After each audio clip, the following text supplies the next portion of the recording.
Next question I got for you is a tough one, man. You know, so many times we've seen you and your squad miss that championship by just a few points. Do you finally feel like this is the year and you have what it takes to get that championship? 我并没有和他们一起经历这个过程吧，然后我觉得这其实并没有什么失败的话，是每个队伍都会经历的。然后这也会让选手们更有好胜心一点吧。Now for a fun one, and that's besides PUBG Mobile, you know, what keeps you busy these days? 我白天有时候会散散步了，或者出门去逛街。然后我最主要还是也要学习，就是驾照这方面。Thank you, Kindness, for taking the time to talk to us. Last but not least, would you like to say anything to the fans out there? 首先，我感谢每一位支持我们的粉丝。然后我来到一个新的队伍里面，也是一个新的开始。我会尽自己最大的能力，然后帮助队伍取得更好的成绩，打好每一场比赛。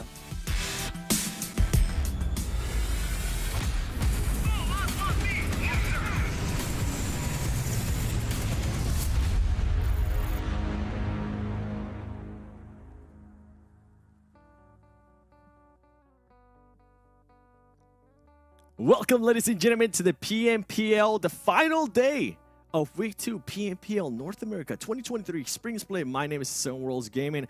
I'm going to be joined by none other than the amazing Cameron Davis. Cameron, how are you feeling today? You're excited for the final day of Week 2?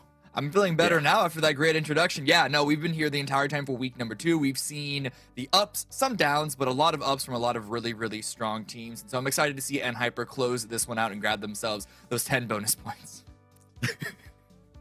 Hey, yeah, I'm not even gonna say somebody's gonna be drinking that Monster Energy and try to just pass him, because I feel like even if a team they get 5 chicken dinners, they wouldn't be able to pass it. By the way, Monster Energy, no, 5 wood. Come on, like it's a good lead. It's not that 5 wins by like Execute or YKG could pass them, but NHyper are looking unstoppable, and we have yet to see anyone do more than what 2, 3 in a day. I don't even think we've seen 3. It's just been 3 in a row. Yeah, the max somebody could get anyways would be 4, but That's also true. Even I should have clocked that one first. I'm like, hold up, they can only play it 4 times. You know what? Let's take a look at the season overall so far. By the way, this is a combination of Week 1 and Week 2, and this is the actual leaderboard that we're going to be using for the top 16 teams that are going to be going to the finals after next week. YKG still being able to hold that spot, and it's currently, I'm guessing it's because of the chicken dinners that they have, but they're currently tied in points. Yeah, overall points. This is the season leaderboard, as you said. YKG with the lead in placement points because of the number of wins they got in week number 1. But we've seen YKG be a little inconsistent this week, especially yesterday, whereas NHyper, they also have a couple of rounds that they may drop, that they may go out with 0 points. For them, they've just been so much more consistent on getting those points round after round after round. My bet is that not only are NHyper going to win this week, they're going to be placing over YKG at the end of this week on the season overall by at least 5 points, maybe even 10. Ooh, okay. All right. Well, you know what? To counter that, I feel like YKG is going to be coming into today trying to make up for the not so great days. We've been saying that they kind of had that cushion, right? But once they end up seeing this, I'm pretty sure they want to be able to take those extra bonus points. Actually, want to maintain it because we're not going to be getting extra bonus points out of this one just yet. That's until next week. I'm getting ahead of myself. One team that has stepped it up though, Execute, being able to maintain that 3rd place, being followed currently by WALLSTREETBETS there with 277 points. And what I love, what I'm seeing right now, is even all the way up to MEZEXIS, right? If these teams do end up having a great day, they could push their selves up that leaderboard. I do want to look at that second page because some of those teams are currently fighting. These are teams that are thinking about like the bonus points that are going to be coming in week 3. But some of these teams are currently fighting to maintaining themselves within that top 16. Skills of mind, team mobility. I mean, we've been talking about team mobility for a while now. We saw them yesterday being able to get a chance to win the game in Sanhok, and they just were not able to turn that into a win. Yeah, so like skills of mind on this week, they're currently in 8th place, so they're going to be looking to see if they can get any bonus points off of this week. But for basically everyone else, I mean, Puppeteers as well, I think, could be in the mix. You're currently sitting in 9th. But for everyone else here, they just care about landing top 16 at the end of all 3 weeks combined. So you can see that already we're getting different priorities on where teams are needing to perform and in what way. Yeah, and here we go. Okay, this is what I wanted to see here. The teams that I need to see some urgency out of them today, okay? I'm going to need to see some urgency out of Excuse a little bit. Men of 4, definitely. BOPE Esports. And I definitely want to see some urgency out of SLR because they're currently sitting at 91 points. They're going to have to catch up massively to Angry Amateurs. And if I know anything is that Angry Amateurs, Excuse, the Panthers, those teams that are currently within that range, they're going to be looking to start performing well and at least create a healthy cushion of points between themselves and that 17th place because that's not where they're going to want to end up. Do you think SLR has what it takes to maybe today turn it around and at least get 20 points for the day? I'm trying to be optimistic here by giving them a small goal, I guess, in a way.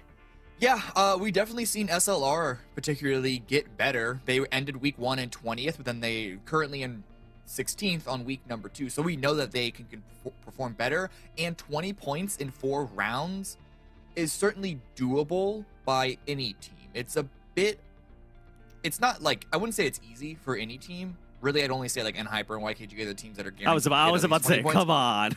but you know, we saw this from a couple of teams just get 1 win with a couple of eliminations. Yeah. Bam, that's basically 20 already. So you can do it. Teams at any level can make those big, heavy swings, but it means that we might need to see these teams start to take more risks. But when the points reset on the week after today, I really hope that the teams at the bottom do start to take those risks. Yes, and I actually want to. I'm so glad you mentioned the risks because I want to start seeing those risks starting today, especially from those teams at the bottom. Let's take a look, though, at the overall for week 2 so far, because this is the actual overall that we're going to be using after today to give out some of those bonus points. And right now, this is why you were mentioning it. NHyper, they just have such a healthy lead that I feel like nobody's going to be able to pass them for that first place. But then we kind of have to move down, right? Second place, YKG, they do have a nice lead to Execute. But then if we look at Execute, WALLSTREETBETS, Dope Slayers, anything can happen between those teams, and those teams are looking to secure those extra bonus points. Yeah, I mean, we're seeing a couple of gaps there throughout the mix of those teams, but one win could easily change all of that. We saw Dope Slayers on one of their days get a nice little win for themselves, and MEZEXIS with a really good come up yesterday. So, and even seeing Skills of Mind here in 8th place, though, again, talking about gaps, they have a bit of a gap to get to 7th, and then another one to get up to 5th. And that's when we talk about gaps and teams needing points to recover, that's assuming that every team above them gets 0 points, which just doesn't happen. But for the teams down at least to the Chosen, we're definitely going to be seeing them fight for the extra bonus points, even though it's only going to be 1 or 2 that they can gain or lose. It's still going to be, it will still add up by the time the grand finals start, is the main takeaway. Yeah. And once we get to the second page right here, and going back to what you were saying there with Skills of Mind, I feel like they're not even worried about the bonus points right now. They're just worried about getting any points at all from what we saw from that season overall. Now, as we go here towards this page, there is some teams that I feel like they're looking to just snap out of a bad streak. I'm going to be looking at the Panthers. I'm going to be looking at Golden Eagles, and I'm looking at Golden Eagles not to snap a bad streak, but for them to actually be able to become a little bit more consistent. They have showed us great flashes of greatness here and there, but then it just vanishes. We don't hear from that team for a day or two, and all of a sudden they're like, oh, hey, yeah, you guys are still participating here. You guys were doing so well in week 1. What happened to that team? I'm hoping that team does become a little bit more consistent, Cam. Yeah, I mean, they ended week 1 in 5th place. They had over like twice the kills than they do now. So they're the team that has, for all the teams that did well in week 1 and then started week 2 a bit rough, they're the one that still has yet to recover fully, it seems. Yeah. Golden Eagles, you know, just don't break my heart, please. Show us that greatness that you were able to show me in week 1 that kind of made me start falling in love with the way that you guys were playing as a team. And then we keep going down a little bit more. I mean, we're looking at BOPE Esports. This is the team that's currently, as we just saw in the season overall, they're currently sitting in the 19th place. Men of 4, K19 Esports. I feel like that has been a big fall, right? And then Angry Amateurs. That team is currently just in 16th place. We'll have to wait and see how they're going to be able to react. But I feel like the storyline, then we have to shift it a little bit more towards the top 4, because this top 4 teams have just been performing so well. And I'm talking the top 4 teams for the season overall, because NHyper, I mean, we have seen how consistent they have been and how evolving they have been. They've been able to improve their play. They've been able to kind of have some mess-ups here and there. I'm looking at QCC. I know you've been looking at QCC as well. Yeah, he's done a few things. He's done a few things that I don't really like. But hey, you know, we play enough rounds here that they don't really stick. But by the way, when he says he doesn't really like it, he's like, I can just feel it, him pulling his hair. He's like, why are you doing that? So you know what? Do me a favor. Show me a graphic from all these 4 teams. Let's see how they're currently been performing for the whole season, because right now, NHyper, I mean, look at those numbers. Wow. Yeah.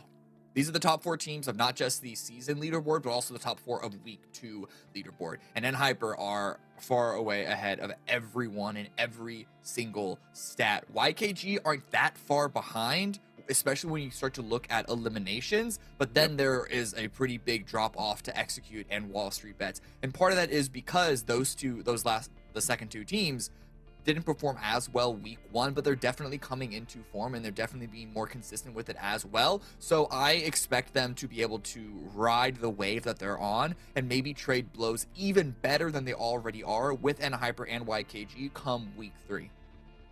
I feel like for WALLSTREETBETS, what I would like to see, I'm going to go mirror what I was saying about Golden Eagles, but in a different aspect for WALLSTREETBETS. I would like to see a little bit more consistency out of them. I feel like sometimes they have this very high, and then they have their very lows. We saw them being able to get, I think it was 3 chicken dinners in a row. I'm still counting it, Cam. They got 3 chicken dinners in a row, even if it wasn't just in one day, okay? And after that, they still perform well. They got a chicken dinner. But before that, if we went back before that, like, they just weren't performing. Even in week 1, the first 2 days, they were in first place. And then after that, they disappear. So I would like to see a little bit more consistency. Yeah, you guys are being consistent in regards to the numbers, but it's just, it's too much of a roller coaster for me. And I'd like to see more of a stated line out of them in a high stated line. All right. Now, two teams that are currently chasing themselves are Angry Amateurs and the team currently in 17th place.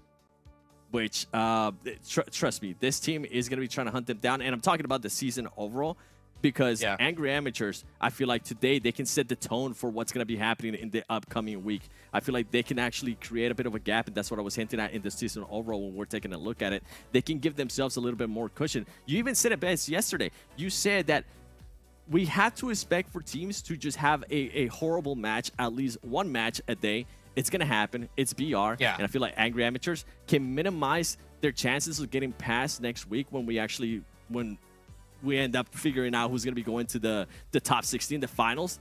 I feel like they can just create a bit more cushion. Yeah, so we're looking at the overall leaderboard, and at this point, we need to start looking at that cutoff to get into the grand finals. Angry Amateurs and Excuse 16th and 17th place. So this is where the bubble is lying, and you can see that the numbers aren't drastically different. But for these 2 teams in particular, both of them are performing better in this week. So this is the season-wide averages for both of these teams. For Angry Amateurs, their weekly damage is 621, and for Excuse, their weekly damage is 706. The eliminations are a little bit higher, but more or less the same for both of them. But the fact that the damage has gone up makes me, gives me hope that they're at least fighting for it. If, I can't say whether or not they're going to succeed at it because they're going up against really, really tough competition. But Excuse has a win. As I said, there's always the possibility of being able to get yourself that win. That can get you a really, really big jump. Now, for Excuse, the jump still doesn't put them into Grand Finals qualification just yet, but it's certainly a good start. It is a good start. And for Angry Amateurs, I would like to see a little bit more of that aggressiveness that they tend to show us when we actually go to Sanhok. This team in Sanhok, especially in boot camp, when they land there and another team lands on them, they become a scary team. They become that team that now teams are starting to second guess themselves. Do we actually want to push that fight? I feel like that's the Angry Amateurs that needs to become in every single match. Make them question if they actually want to get into a fight with them early on, because teams have been looking at Angry Amateurs recently and they'll be saying, okay, you know what? That might be easy points. But Cam, I do have a surprise for you today because it is Sunday. Oh? And I know one, not your favorite map, okay? One of your favorite maps is Vikendi. So let's take a look at the schedule, because if I'm not mistaken, we should be starting with Vikendi, and Group E is going to be sitting out, which sadly in Group E, Angry Amateurs are going to be a part of it. But you know what? It is Vikendi. At least we'll get a chance to see what excuse is going to show in us here. Yeah. Yeah. So here are the teams that are going to be taking the field, as usual, for game number 1. This is the last day that we're going to be seeing this particular group seeding, because it's all going to reset come week number 3, and things will start for a third time the last Vikendi of the week. So if you're a Vikendi team and you need to climb up that leaderboard, this is the team that you need to be able to do it on, or this is the round that you okay. I tried to amp things up. It completely fell flat. Let's just move on.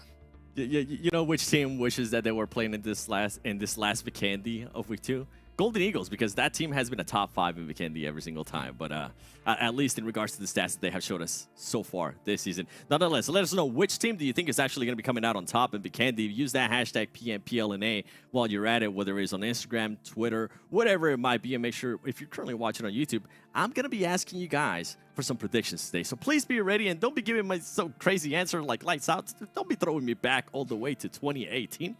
Come on now.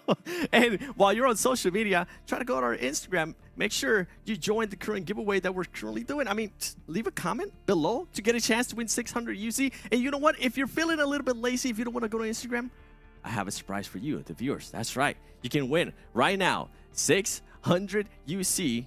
And I made up my mind. I'm not joining the giveaway for Instagram. I heard what you told me. I was thinking about doing that Mr. Beast angle of being able to double the pot. Yeah, I'm just not gonna do it. All right. Yeah. I'll have to wait and see what's gonna happen with that. We've been keeping track of our predictions, Cam. We've been actually not bad. I feel like we've been better than week 1. That's how I feel. I don't know if that's true. I mean, yeah, definitely better than week 1. I've also noticed that over time, the 4 of us here have just been predicting the same teams almost every single time. We're becoming one big giant hive mind. So maybe these numbers can start to even up. But I'm just seeing that I'm stuck on 40%. I started this week with 40%. I'm still on 40%. Cam, we are on a tear here for week 2. By the way, I would like to bring in Hot Jukes and Mustache Dave, because Hot Jukes, how even on week 2, look at him. Just look at him. That's what 50% prediction looks like, ladies and gentlemen. That man is just... He was 60 earlier, I thought. I thought he was 60 at least like last week. Nah, let's not show that one, okay? Yeah. See, I'm just trying to get above taller or something. But I feel at this taller. point, I don't know if I feel am. taller. You feel taller? Oh I think it's 25%, baby. Hey, that 25%. Man, hey, it is what it is. Today, I'm looking for the 5 out of 5 here today, honestly. Woo! I got a good feeling that I could do it, Hot Jukes. I've been watching the VODs. I've been watching all the regions, by the way, fellas. So today, I'm unlocking the potential 5 out of 5. You heard it here first. I'm going for that 77% for 7. Why not? Increase. Just a little bit. Just a little bit. Thank you guys so much at the desk. I appreciate y'all. We are now starting the day. Dave, are you ready? Because here it is. This shirt's weird on me, man. I don't know how I feel about this shirt. It's throwing me off, but I'm ready for the day. We got 5 games to go. I was chatting with a lot of players, and we'll get into that here very shortly. But it is the day, the last day of week 2 to round off things here, Hot Jukes. And, of course, we shall start on Vikendi. Vikendi, the good old tried and true. Your favorite map, dude? Your favorite map? Mm-hmm. Are we going to get a water zone? That is the question. The ever elusive, super common water circle. I think that's how we need to start off today. We need to start off today with a nice water zone, make these teams sweat, cool down a little bit in the icy waters of Lake Port, and just have fun. Just have fun, Dave. Because you know what? If you're trying to get first place today, good luck. It's not happening. That's in hypers. As you said yesterday, the icy tundras of Vikendi.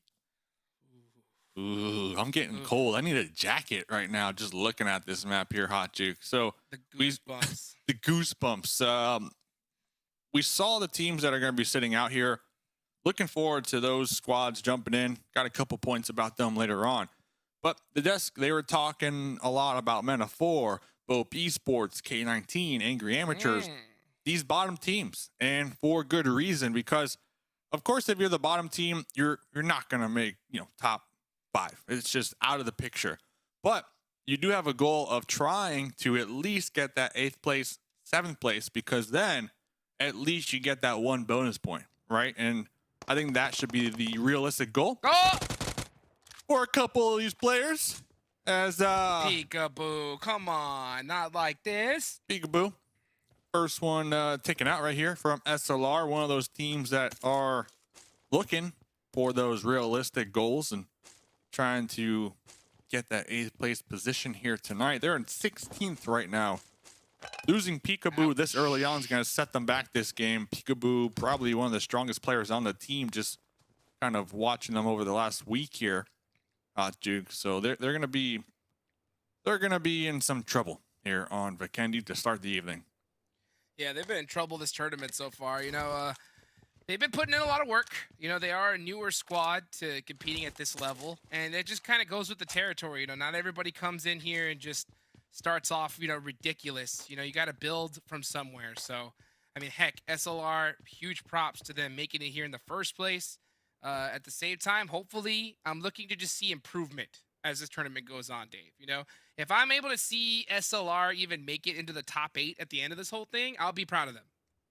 Yeah, I definitely agree with you. The team is somewhat unexperienced, but not Peekaboo. Peekaboo is that player that has that experience from the PMNC. That's one of the main reasons they got them on the roster, to try to share that wealth of knowledge. But we'll get back to that, because talking about knowledge, Fate alone here on the icy tundra, getting swarmed up on by the Puppeteers for an easy point to start their day here. Very easy. That's as easy as it comes. 1v4 early game. Doesn't get easier than that, Hot Jukes. Nope. Fate, easy Rodriguez, dude. That hurts. You know, and it hurts to see Execute lose players like this early on. You know, I know they love these split looting, just trying to get up and go. The problem is, though, like when you do that, you put yourself at such a high risk of just getting full sent on by a squad. Puppeteers, I wonder if they did their homework, right, and just realized that Fate was going to be here on that off angle and decided to push it. If they did, then that was heads up from them. Heads up. Puppeteers right now in 9th place, so one of those teams trying to close the gap and get some decent bonus points here tonight at the end of their matches. So that's a great way to start that out for them. I did notice we had Forsyth, the sub. So it looks like Fears is going to be sitting out for YKG. Forsyth, we kind of chatted about him a little bit yesterday. That's right. On how they competed on the Knights as a sub and now competing here on YKG as a sub. And their goal is to be a back-to-back champion here in PMPL NA. But we talk about this sometimes, Hot Jukes, like the importance of being that sub player, getting tossed into the main game, and really trying to showcase your skills. You know, not only as a team player, but as an individual, because you don't always want to be a sub, of course. You know, you wanna look good. You want to get picked up for the next season, be on the main roster. So I think when subs do get tossed into the mix, there's a lot of pressure behind that here, Hot Jukes. Yeah, definitely. Anytime that you are stepping up into the main roster, it's your time to shine. You know, you want to have a standout performance. At the same time, you want to make sure that you're a team player, and you have to kind of decide for yourself, because at the end of the day, you know, you want to obviously have a career in this game. There's some players that maybe they realize that we're on a roster that's probably not going to make it, right? But heck, if I show out, who knows? I might get picked up on a different one. That we've seen that happen plenty of times here, Dave, right? So it's a gamble, right? You have to decide, like, hey, am I gonna just try and just focus on winning with this squad, or am I looking for that individual performance? Because you know what? At the end of the day, right, these monster teams, they're looking at numbers. They're looking at plays. So the better individual performance that you have, the better chance you have at possibly getting picked up by one of these stronger rosters. Definitely all about the numbers and the vibes, though. Always want to get that nice vibe check out there. And fortunate for Forsyth, they got Joey to kind of support them and teach them the way as well this season. Joey, I know one of your favorite players here, Hot Jukes, a ton of knowledge, real humble player, you know, all-around player here in this lobby. So if I was a sub, I would definitely prefer to be on a team with that support system behind it here. Absolutely. You know, it's so funny. We were talking about that, what was it, a couple days ago, when one of the players, I believe he had a family event that he had to go do. So he was sitting out. That's Fears. Well, yeah, it was Fears, right? And yeah, Forsyth. so Fears. So the problem is, it's risky, right? Because guess what happens? Fears is a monster. We know what Fears could do, right? At the end of the day, if Forsyth pops off to an absolute ridiculous regard and the team just is unstoppable, it's really hard to want to be like, hey, yeah, we're ready for you to come back. You know what I'm saying? So there is always a risk when you sit out days of PMPL, but obviously, you know, of course, family comes first. But, you know, it is a factor that you have to consider, you know, and hopefully with YKG, you know, they're able to figure this roster out. They're all friendly, working together, because the last thing you want to do is cause internal drama over something like that. Talking about some drama for your mama. Whoa! It's going to be K19 and the Panthers. Zuko right there. 4-2. K19 have a duo still alive. They are going to be driving out there in the distance. Looks like they're trying to drive away. Legend just zooming on by. So I love this. I love that we're seeing the Panthers already show up here early game. You know why? Because they told me today's the day, Dave. We don't care about nothing. We're just going to get involved. We're going to get in fights. We're going to get elims and try to build that confidence back up. So GG's to them. We'll keep tabs as we move forward here in this Vikendi match, as now Skills of Mind and Hyper. Not where you want to find yourself early game here, Hot Jukes. Definitely. Let's see what and Hyper's opted to do with the situation. It looks like they're just going to set up. So just play things very carefully. And Hyper is always like this. They don't take unnecessary pushes at all. So they're just going to kind of wait it out and wait for this next zone. But you know what, Dave? You know, the Panthers, you talk to them. Here they go, hunting down Nightcrocs. Easy finish right there. And that's 4 points to start things off. Actually, yeah, 4 points total.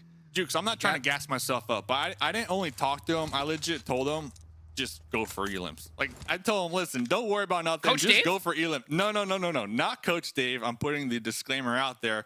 But I did tell him, like, listen, this week was horrible, fellas. You need to end strong here tonight so that week 3, you're feeling confident and you're feeling good about yourself and your skills. So I said, just go feed on the weaker teams. Let's be real. Just go look to get involved, get into these team fights, and just build up that confidence once again that we saw, that we know this team has, Hot Jukes. We know they can perform, but all this week, we haven't seen a thing from them. And that's just being real. It's shocking, honestly. Like, this is a team that I was, like, predicting at the start of this whole tournament to just pop off, and they are, what, second to last place this week? So, I mean, yeah, really tough performance for them. And, you know, what's kind of funny is, you know, I've talked to some of these players, too. You know, I just try to get involved in this community, you know, more and more every day, and I've talked to some of them, and I'll tell you what, you know, like, there's a lot of eyes on Nate, you know? And that's one thing that you got to consider, too, is if you have a bad performance, some other people are going to be looking at their star players and saying, hey, you know what? Maybe it's about time they come on over to our side. So if you're the Panthers right now, I think you nailed it on the head, right? Just go for eliminations, go nuts, get that confidence back, because we know this squad is capable of greatness. We just haven't seen it so far this tournament. Yeah, and that definitely happens when you try to change up the play style, like midweek, mid-tourney. You know, they went from playing the edge, really good with their rotates, just looking in every single time, to trying to avoid everything. And then when we see them avoiding everything, they turtle up too much and they just get taken advantage of. So I like that tonight. The goal, the plan is just to, as you said earlier on, have fun, number one. But just build up that confidence, get involved, get into team fights, let the gun skills speak for themselves so that when we roll into week number 3, the team's ready to go. They're feeling good. They're warmed up here, Hot Jukes. Let's Let's see who's gonna warm up in just a few seconds. Zone number 3, so still just very relaxed. Dong! Dong. Coming around the corner, looking at QZZ. Dong's And got this. QZZ is just didn't stand a chance. Not a chance against Dong. It's too Might be good. looking for that confirm. I do like the support though Uh-oh. from NHyper, the cover fire to make sure that QZZ doesn't get confirmed, but I just don't see it happening regardless. I know they're taking some pot shots across the way. GK first, we see them on the move. Same thing with Kindness. But Dong in the smokes trying to get the teal up. I see them popping in the Zima right after getting this ELM point and just zooming right back to the teammates. QZZ separated, man. Very separated right now from the squad mates. Common. It's common. I mean, this is what NHyper likes to do. They usually like that 3-1 split. You know, just trying to get angles, find real estate. I think just QZZ just got maybe a little extra confident. Stretched that a little thin. And just got caught in a 1v1. I mean, at the end of the day, he could have won it, but this scenario he doesn't. Wow, I'm surprised they're even getting this res. Oh, Kindness! Whoa. Say goodbye, the Chosen! I mean, what more do you want here? That is how you do it. That right there is, you get a bowl of spaghetti, you get the meatballs, the pasta sauce, and you just spill it on your shirt before you even can take your first bite there. That was team mobility with the third party. So they were getting lit up from multiple angles right there as they crashed that building, but they just couldn't make it in on time. And the Chosen, yeah, they got one elim, but not a good luck to start the evening right there, Hot Jukes. Yeah, it was so close. I thought that, you know, we saw him from NHyper take out the Chosen, but it was in fact team mobility. So They've that's been got to get ramping them. up. They have been. Yeah, last night was a really solid night for team mobility. I don't think we've seen this team this week really pop off like they did last night. And, you know, sometimes I sound like a broken record when I'm talking about momentum and confidence, but it's true, man. In a game like this, it is so true. Last night, team mobility, they were just popping off. They got a bunch of elims, really good placement points. They're feeling good, man. They're ready to end the week on a strong note here, Hot Jukes. 100%. I got a chance to talk to Trey the other day. Good friend of mine. I mean, I played comp with him long time ago. He's still out there getting it done, and he's now taking on that role of IGL. And it is not an easy one, is what he told me. He said it's definitely been taking a lot of adjustments, you know, just being able to talk, frag at the same time, organize your squad. At the same time, though, man, we have, ever since that conversation, I've seen this squad get better and better and better. So I love to see team mobility finally start, you know, firing on all cylinders here. Yeah, love to see it. Looking at this zone, YKG pretty center. Same thing with NHyper up there in the north. Phoenix. We got Wanted Vigilantes, MEZEXIS. They might clash. We see those vehicles moving. No fire markers as of yet. A lot of people just playing compounds. Remember, SLR lost Peekaboo very early on. Baby Dragon tagged right there. Should be able to get the pickup. I don't see YKG pushing this anytime soon. Oh my goodness, the vehicle explosion for the confirm. That's an F in the chat right there for SLR. Okay. That is correct. We've seen a lot of vehicle explosions so far in this one. Rin getting into it with Phoenix. QZZ picks up another as well. So Phoenix Esports in some trouble, major trouble. You're going against NHyper. YKG looking to step things up. Been having a couple wishy-washy days here lately, you know. I don't think they're too worried about it. At the same time, a lot of players out there, it could be slightly concerning. Kindness finishing that player. They got QZZ up. What? Wow. Oh, okay. Diamonds is done. How many seconds do you give Diamonds here, Dave? 5, 4, 3, 2. Ah, it was one off. One off. One off, Dave. Very close. Very close. Can't get them right all the time. But QZZ getting picked up right here. That just goes to show you that although NHyper, they're always separated, always split, they're not that far from each other where they can't get the revive in time. They can't provide that cover fire, that support right there. So they're trying to cover all the angles, get as much zone control as possible, but they're close enough that they can still help each other out if one of them goes down. So I love Hey. to see this play from them here, Hot Jukes. We've been seeing this all PMPL long, though. Let's be real from this squad. Dave, I was like, execute. Are you listening? Are you listening? Oh, yeah. Yeah. That's what we want to see from Execute you. go a little too far. You know, they're Just a like little too hyper, far. but they push the envelope a little too much. Yeah, that's the one thing that N-Hyper does and why it works well, right? Not anybody could just jump in and do it. N-Hyper, they are very familiar with this terrain, so they always put themselves in a position where one gets knocked, they can either get instant support cover fire, smokes, something to help them out, you know? And execute with their 2-2 splits especially, right? If they get full sent on, it's just no help at all. Like, they are just done for and have to make a play. So, I mean, in reality, it's something simple to fix from execute, right? So it's not like it's a major problem, you know? If they're able to just dial that in, I mean, they're one of the most dangerous squads in this lobby, without a doubt. Talk about dialing it in right now. Wanted Vigilantes. See you later, alligator. Bye-bye. Catch you next game. MEZEXIS able to defend right there and get the pickup onto Clown.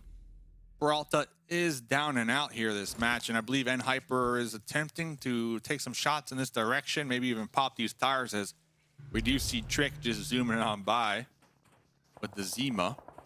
Well, As N-Hyper trying to play gatekeepers right now. What's the question for game number one? We always got these questions for the casters. What is the question for game number one? question is, which team will have the most eliminations? You guys put your predictions in the chat right now.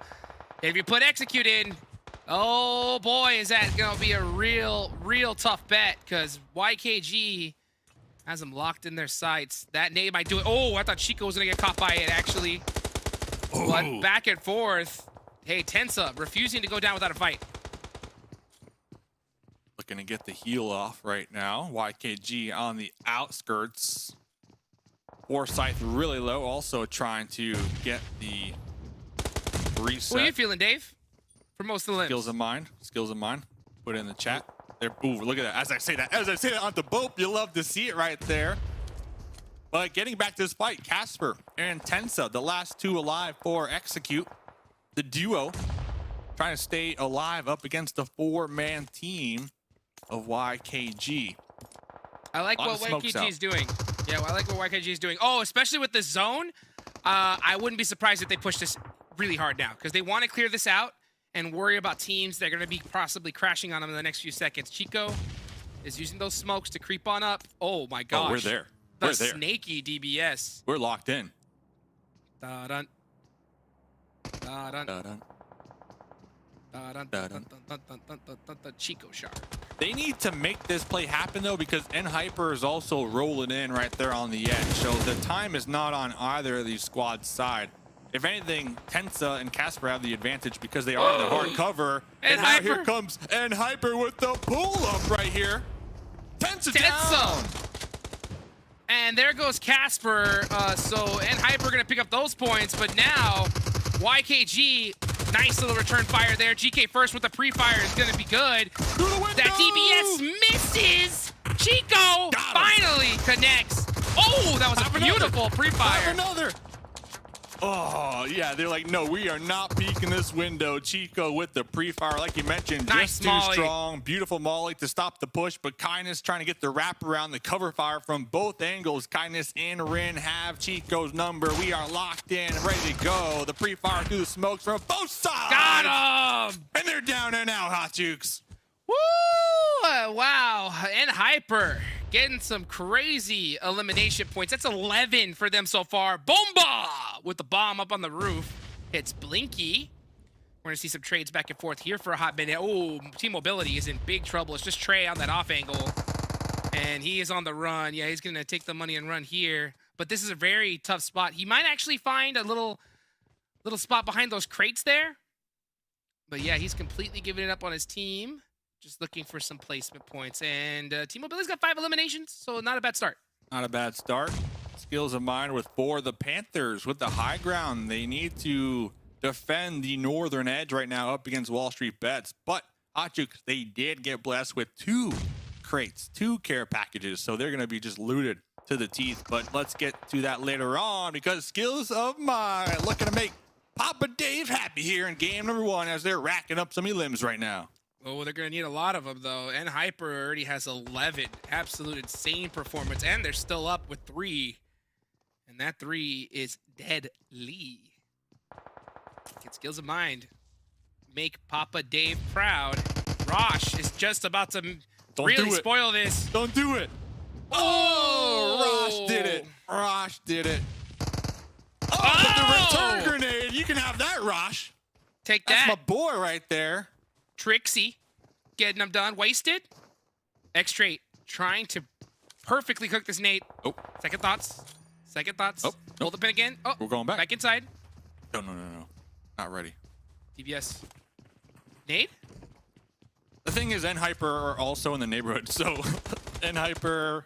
Oh, Wasted felt that one. Yeah. Yep. N-Hyper has me big scared right now for both these teams as their Trex opportunity to take the fight with each other just dwindling down by the seconds as now Kindness trying to open this one up with the grenades here, Hot Jukes.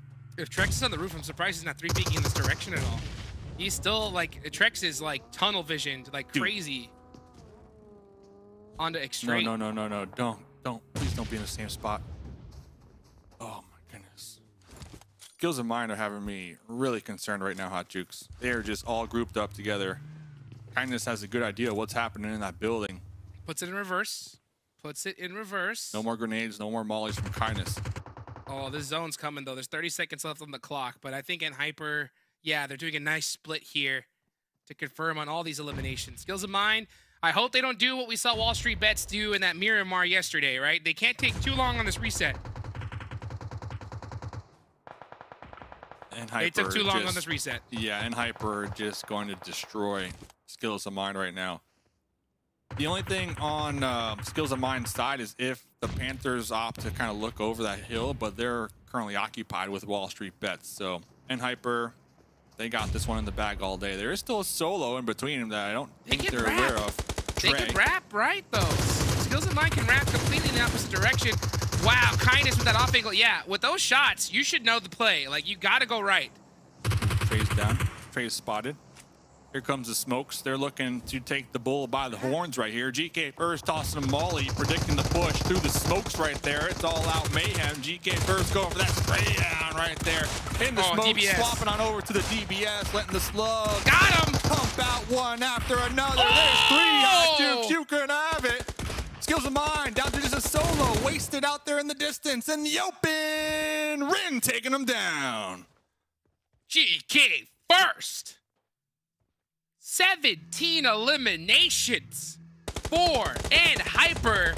If that's not a nail in the coffin, I don't know what is. Here come the Panthers. Juan with a very bold push. Zuko as well, just feeding Wall Street Bets with that kind of push. Not looking good for them. It's just Nate up. Not sure what the Panthers were trying for there. Man, this is an N-Hyper victory. 7WG. Oh boy, did you pick this one. Nate? Chronix, come to me. Or Chronix. I'm safe. Safe.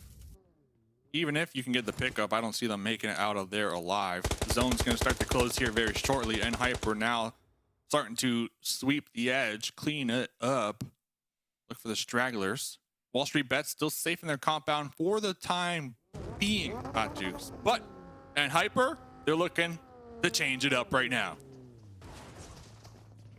Let's see what Wall Street Bets is looking to do. G1's looking to get a nice little pre-nade here. Oh, cat pieces up rain a little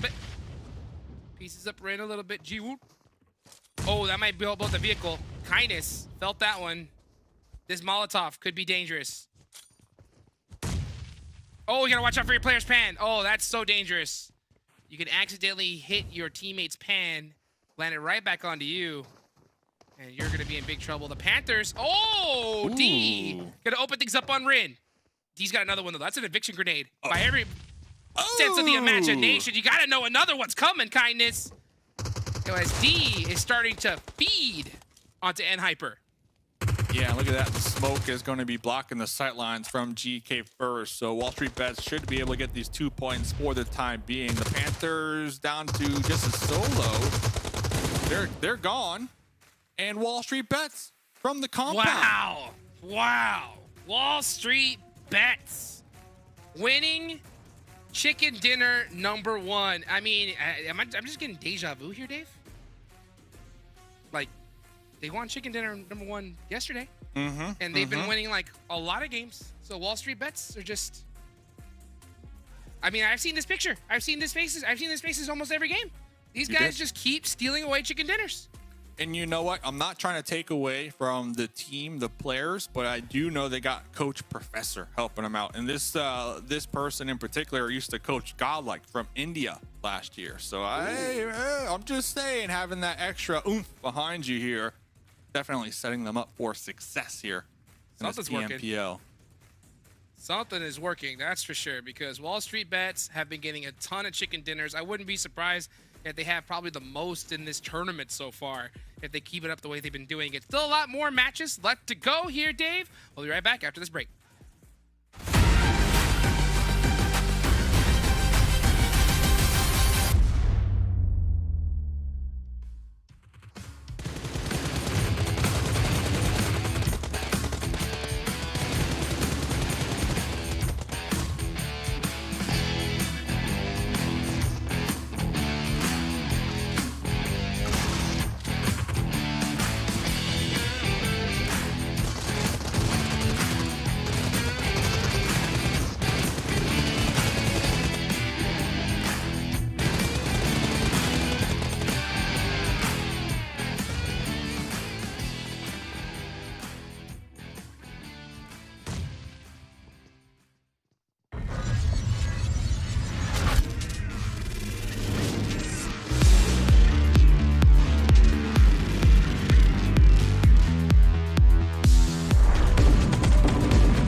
Ask and you shall receive. All right. At the beginning of the show, I said Wall Street Bets. I want to see a little bit more consistency out of you guys. I don't want to be seeing this up and down. They're like, well, how about this, Evan? How about if we start getting a chicken dinner every single day? I'm not against it, all right? Wall Street Bets, do what you want to do. 17 points to you guys, but Hyper, 19 eliminations, 25 points total, Cam. Absolutely insane. When we were asked who would get the most eliminations, I picked the Panthers because not only did they already have 4, but I really favored their high ground position to keep everyone from pushing into that city urban area. We all know how incredibly difficult that is. But Hyper pushed through, 4, 5 different teams, came out on top every single time.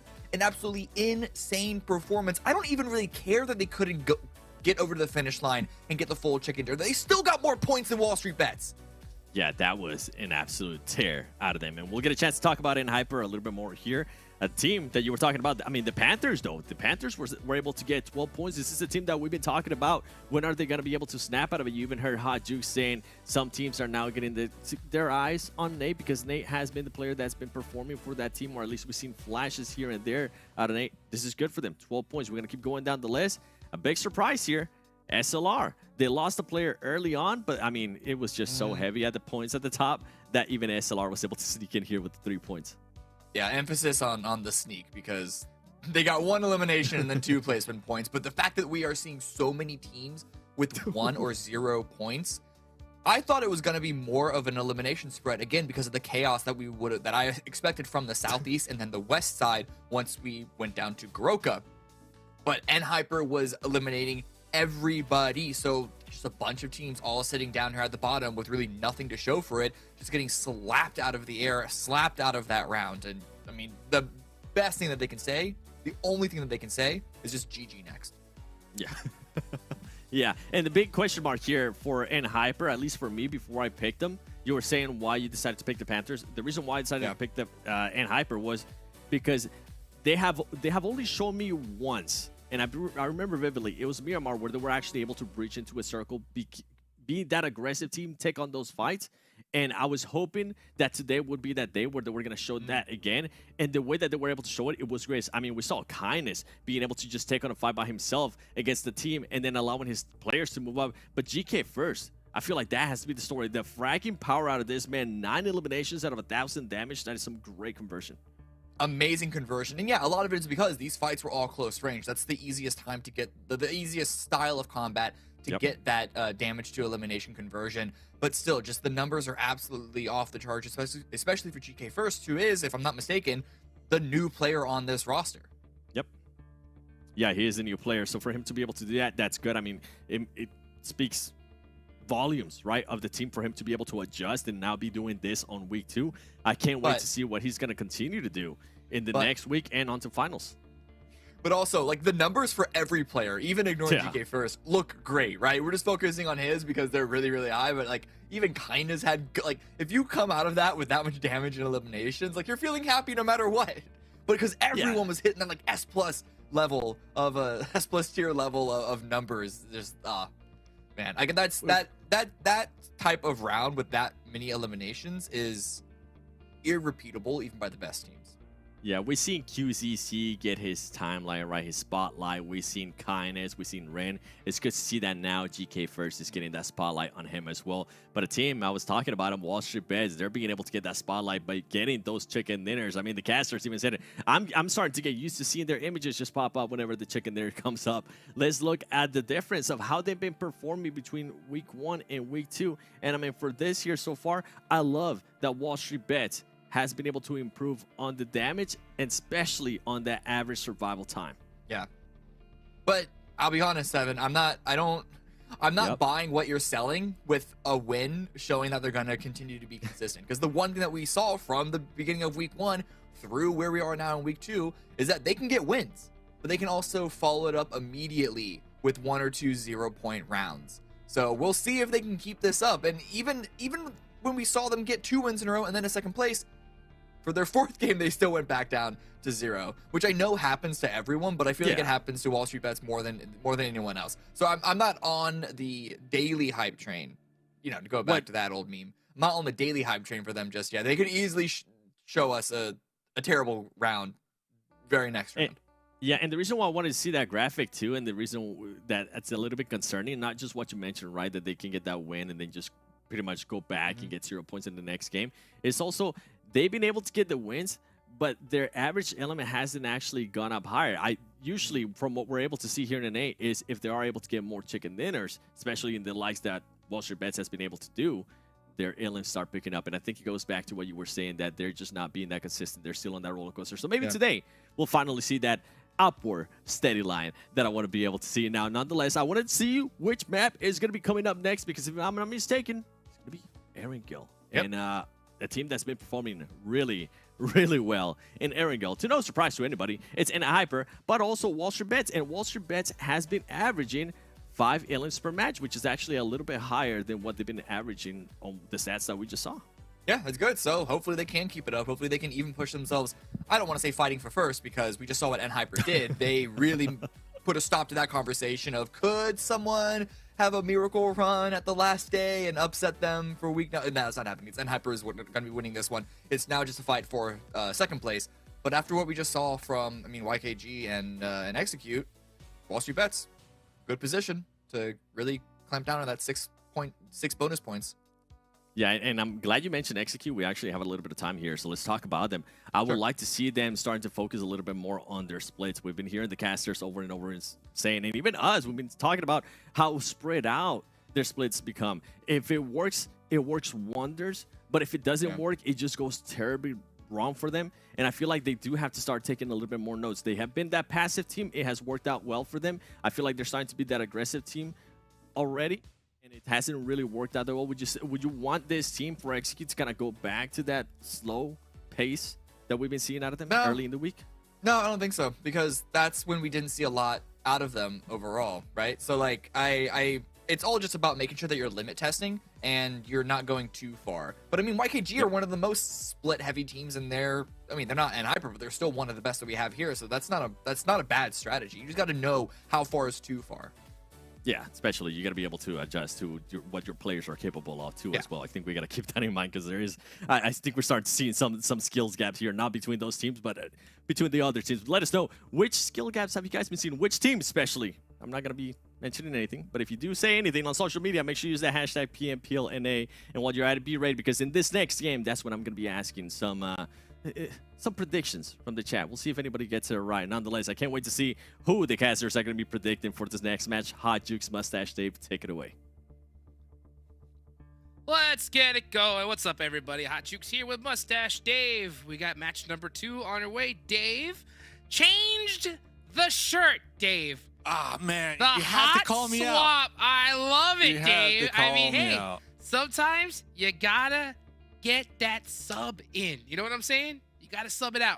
I Sub love me it. in. So I had to sub in this shirt here today because the other one just wasn't feeling it. So, Jukes, I'm ready for game number dose here. And talking about dose, get that code while you can, because you got about those seconds until it is gone. It is out of here, Hot Jukes. It is gone. Gone. PUBGmobile.com/redeem. For those of you guys watching, make sure you are keeping up with the most updated stream possible. If you're on YouTube, make sure you hit that little wheel on the bottom right. ×2, baby. Go to that ×2, so that way it goes to the most live. That'll give you the best chance, everybody out there. Well, Sometimes I watch the casting that you and I do in ×2. It's like, and I'm like, hey, I actually nice. kind of like that. It sounds kind of good. Real quick though, Jukes, dude, people in the chat are calling you out, man. They want you to 1v1 Red Eyes. Car 98. Red Eyes is in the chat talking about NA, this, NA, that, and people are like, listen, Red Eyes, 1v1 Hot Jukes, winner take all. So I just had to bring that to your attention right now. Always love interacting with the chat. Thanks everybody for joining, by the way, watching live, regardless of what stream you're watching on. Always appreciate the viewers here as we dive into game number 2. Here we go, game number 2. And I'm down. I'm down. Okay, that's what you love to hear. He's Red Eyes, good guy though. Good guy. No beef with Red Eyes. Only chicken dinners.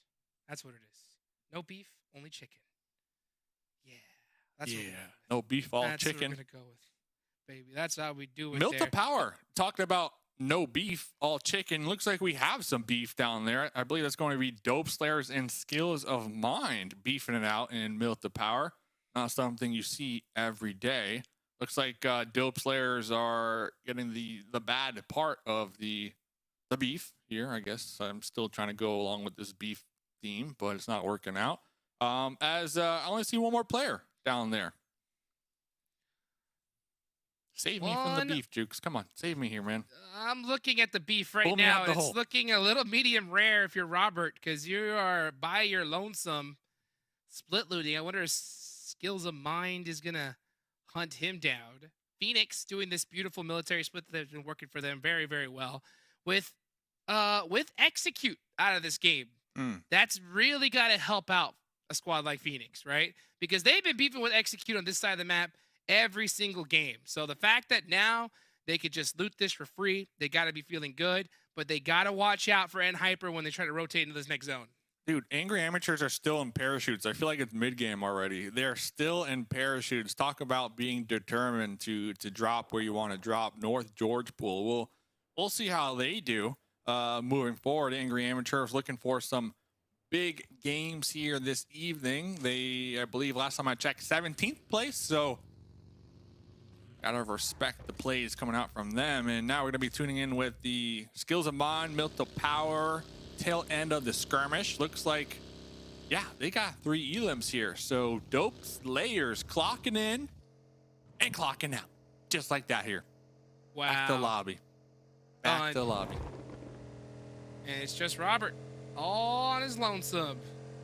What do you do as a solo here, Hot Jukes? Like, Eh, I want to dive deep over. in the mind of Hot Jukes right now, in like kind of that previous competitive player mindset. I'm gonna paint the picture though. Dope Slayers, 5th place, so they're up there at the top.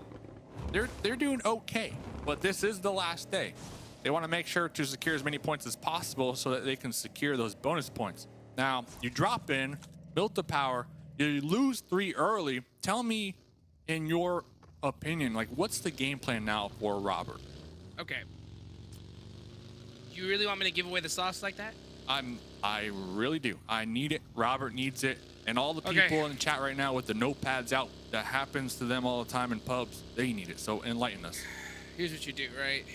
If you are in his position, you should 100% have Erangel studied to an absolute T, and you should know where every single individual shack is, okay? What you do is you just leapfrog, shack to shack, okay? No major buildings, no major complexes, no major known dips. You literally just rotate vehicle path from shack to shack to shack, outskirt shack, the most hidden one where you don't think teams are going to be. That's what's going to get you into that end zone, okay? Now, it's going to be hard to use that strategy well because with this new point system, it doesn't really reward placement points like it used to, right? But if you're hunting that shack to shack and you're playing super quiet, like I'm talking about, you don't even need a vehicle in certain rotations from shacks to shack, right? And if you're able to go ahead and do that and you play it quiet, you might be able to catch some players slipping, right? Maybe even thirst some knocks and just try and steal points. That's what you're really looking to go for because you do not want to get caught by a team because if you do, you're going to get 3v1 or 4v1 all day long. So if you're trying to make the best of it, that is the strategy, Dave. Yeah, and you know what they call that from where I'm from? They call it the shack attack right there. Shack attack. Shack attack, trademark pending. So I definitely agree. You're that solo, you're Dope Slayers, you're doing decent on the overall leaderboard. So I'm not going to be too stressed with having a bad game, but I definitely don't want the other games to be bad moving forward. But as that solo player, definitely agree. You got to implement the shack attack strat here and just try to survive. Try to get these sneaky little elims when you can and do your best, you know, because at the end of the day, no matter how toxic your teammates might be and the comms raging at you, like, do this, do that, do this. Hey, bro, why aren't you doing that? All you got to do is like, hey, you guys are dead. Like, what happened to you guys? Let me do my thing. Let me implement the shack attack. Trademark pending. And No one good does to it. go. No one does it in North America. No one does the shack attack, which blows my mind that it's not more commonly used, you know? I think we see some single players just try to find little spots, you know, snake it out. But that shack strategy, I'm telling you, it is disgusting. But you have to have that map knowledge, right? Yeah. Like, and to be real, right, teams in the East, they know where every single shack is. They know where every rock is. And if you're here in NA and you're finding yourself not really knowledgeable on that, I mean, you got to do your homework instantly. Yeah, yeah. Personally, for me, I like the shack attack strat, but I'm all about my bushes. You know me, man. I got Can't a go whole wrong with list. the bush. Like the bush, you know. It is a little tougher these days because the players, they're at the point where they know exactly where the bushes, like the good ones you can really hide are.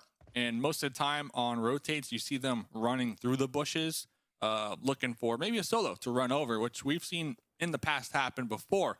But kind of rewinding maybe 2 years ago, everybody was, you know, when you're a snake, you're alone, you were in a bush for sure. I remember seeing Luxy or Zuxy like clutch out a win from a bush, you know, back in the day. So no longer the bush play, definitely swapping out over to the shack play now, you know, that hard cover and all. But I agree with you, man. Map knowledge and just confidence as that solo player to try to sneak it out as we get back into the game here. Chico for one on to Skills of Mine. Nice quick point that you could just pick up there from Skills of Mine. Skills of Mine did let you down last game, Dave. Hopefully they can make it up to you here in this one. They got heart. Let's. Talking about heart. Hard shift. Hard shift, yeah. Hard shift. Skills of Mind, weren't they at Milta Power? I believe so. And they took were. on Dope Slayers really early on. They opted to try to center up, and I almost feel like they're almost regretting that call here, Hot Jukes. What do you think? Yeah, it's hindsight's 2020 when it comes to these zones, right? You always try to predict where it'll go. It's these hard shifts that make it a little extra spicy, you know? So if you were just at Milta Power, right, you would know that it's now cleared out, so you just rotate back through there. But, I mean, where they're currently located, they cannot move at all. So looks like they're just going to stay in that center position right there towards shelter and just try to make some plays. I will not lie, though. That shelter spot is probably the best position in this game right now. The thing is, we've seen other teams also utilize this position, one of the main ones being N-Hyper. You know, we've seen N-Hyper play this spot before, so I wouldn't want to, you know, get caught on their turf, sort of say. But we'll see what happens, as they are going to be holding down. SLR now looking for a position to call home. The Chosen, K19 fighting out here in the fields. But Joey, that wasn't even a drive-by from K19. That's Joey with the mini on Agaji. Getting that DMR action going. You'll have to see that from Joey. Picking up 2. You know, Joey and YKG, they got to be feeling something after that last match and how they've been performing these few days.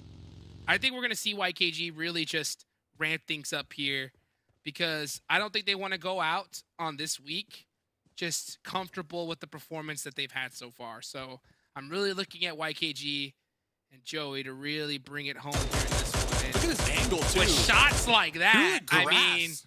look how tight this man peaks, right? He is not peeking his head over that hill for even an extra inch. He doesn't even want to cross the grass. That is how close it is. Absolutely ridiculous here.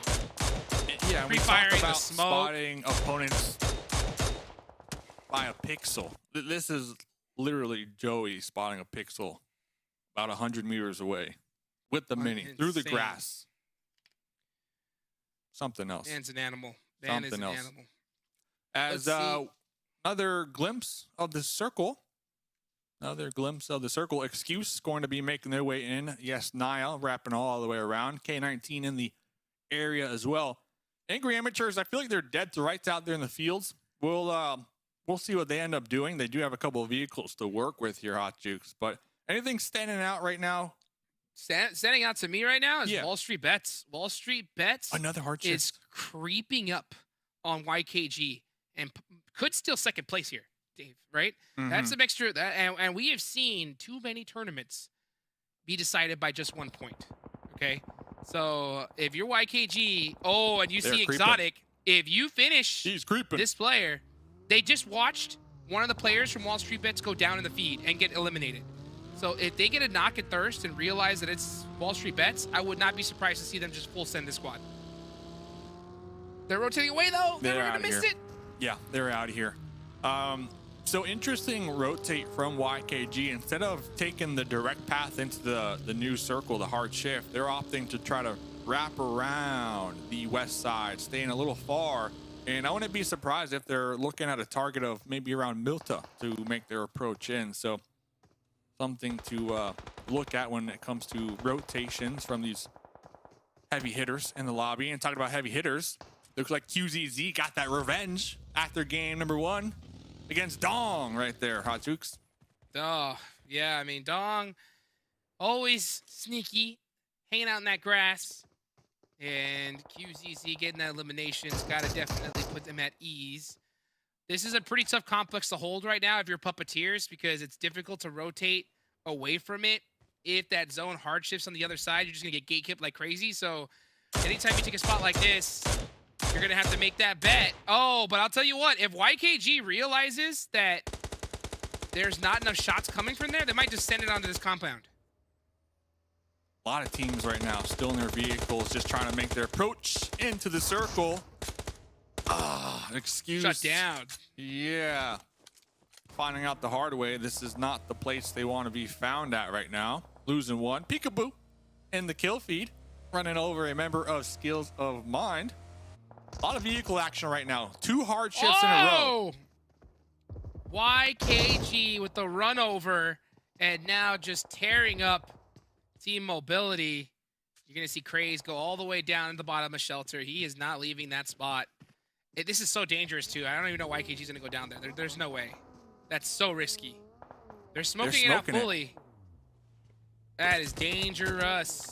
Oh, we got it blocked, though. We got it blocked with the buggy. Yeah, but it's not exploded. It's not exploded, so he can still get in that buggy and back it up. Back it up. 24K. Craze I think you is leave gone. Craze. Just leave Craze be. Yeah, Craze is not. It's so hard to moving. run down this because, like, the angle is so steep that if you're coming down the stairs, Craze will see any of the members of YKG's feet before they even look at him. Oh, whoa. So 24K, though, got a buggy. Do it. A little too hungry, though. Do it. Obviously, No, we want to do see it. We want to see it. But looking at the next circle, another hard shift going right towards Milta Power as if it has a magnet this game. But 24K, you could tell they want to get this elim. They know there's a player down here. They also do not want to get backstabbed, though. So I get it. You know, you leave the area, and then next thing you know, the solo pops out, takes a couple shots in your back end when you're busy fighting in hyper. That's not what you want either. But they could blow up that buggy, if I'm not mistaken, and trap Craze down here, right, Hot Jukes? Yeah, but they want the point. They want the point. They're going to have to decide what they're going to do, though, and they're going to have to decide really quick. The zone is starting to close. It's got 18 seconds left. And we're going to hit Zone 5, and Zone 5 is brutal. Really starts chunking down that HP. Puppeteers, I don't think they've even found their next spot. I think that they're just going to blind rotate. I think that's exactly what's happening. Yeah, Fang, you could just see by the way he's driving, this is just a pure blind rotation, just hoping for the best. The same can be said for a couple of these squads, though. We're looking at Phoenix. I was looking at the map. K19, Golden Eagles, Angry Amateurs. A lot of teams right now just kind of lost in the sauce here with these hard shifts. Just trying to find some cover, trying to do their best to survive here. Still 15 teams. We only lost 1 team. Yeah, we have a couple solos and a couple duos. Still 15 teams. So if you get taken out now, 0 placement points here. Jukes, Robert. Remember, Robert. He's been solo. Been solo since the beginning. Not implementing the shack attack. Trademark pending, but instead going to be here underneath these logs. Oh, let's see if they get this 1v1. Look at the markers, too. All of Phoenix are looking west. They're not even looking in this direction for the time being. Nope. And the more time that Robert stays quiet, the more false confidence that Alpha and Phoenix are going to have here. So... Oh, he didn't do that gun switch. Yeah, that's risky. I mean, any little these players are so good. They hear that one little audio cue. They're gonna get paranoid as heck. So you gotta watch out for that. Yeah, Puppeteers just with the blind rotation, not really prepared for the zone. Just taking advantage of Rin. Is he gonna spot the fellow player from Puppeteers? It looks like they got their minds focused on too much though. As wow. Fang does get picked up. Faye's on the run with a buggy. Oh, he's out of there. Wow, they saved him for now. Oh, Robert took out Alf. Robert took out Alf. Wow. So Robert sprung the trap, gets the confirmation. Love to see it from him there. YKG starting to push onto SLR. Dragon Baby. With the pre-nade. Gotta watch out for it. Might be looking to toss it through not one, but 2 windows. Oh, that one hurt both of them. And now Dragon Baby is going to hold it down with the UMP. Joey on the run. Done for. 24K. Got to hit these shots. Got to hit him. Too good. Blue zone. That's it.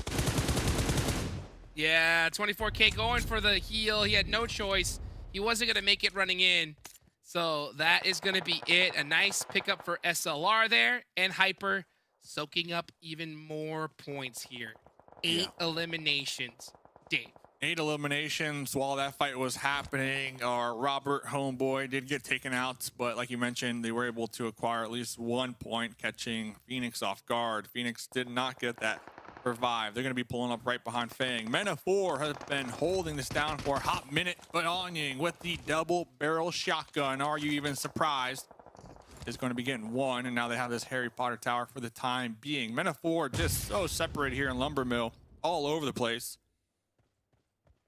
I'm not sure they're a team that can really hold down crashes as individuals. They definitely prosper as a unit here, in my opinion. But now Slimmy tossing in some grenades, trying to get the connections on the second story. Did we all pick MENA4? My goodness. I believe so. I believe Cameron Davis had it Copying my homework. But then saw that you did pick MENA4 with a late switch. Beautifully executed. Slimmy going for the headshots. Ooh, barely misses Onying. Oh, wow. Onying with a beautiful nade there. Yeah, we need to take out Masood. the Chosen. We need to take out the Chosen right now. Stellar now going to be making the push. Slimmy on their knees. Masood popping up, getting the spray down with the UMP. Trying to take the fight, but it's a 2v1. Stellar dipping back behind the boulder. Really hurt. Blaze, tail between the legs, pulling back. Going to be swapping to the grenade, but looking at the Chosen, they barely got scratched on that push here, Hot Jukes. They're still pushing. Blaze should have hard committed this. I mean, absolutely. He stood back, and now he's most likely going to go down anyway. So if you're Blaze, oh, not like that either. Yeah, Blaze, you guys got to look that one back. That's for sure. Gotta look that one back, man. That's one that you guys should not have Gotta lost. hit them But shots, too. Let's be real. Moving You gotta on. hit them shots as well. They barely touched the surface when it comes to Chosen making that push in the open right there. So I'm glad we all picked them, though. I'm glad we all picked them. They got heart. We'll see them moving forward later on. Golden Eagles. We were talking about them in game number 1. This is a team. They're just trying to be top 8. You know, they're just trying to get these bonus points here. That's the goal. They're looking to get a win here. Angry Amateurs. Right to the north of Rise from Golden Eagles. Rise holding them down for the time being with the Scar lean peak right now. This will just be trades back and forth. Nothing special yet. Rise is gonna give it up. Don't blame him. Uh-oh. Missing a tire. You might want to let that one be. Bang! Bang! With the double fadeaway Goodbye. right there, Hot Jukes.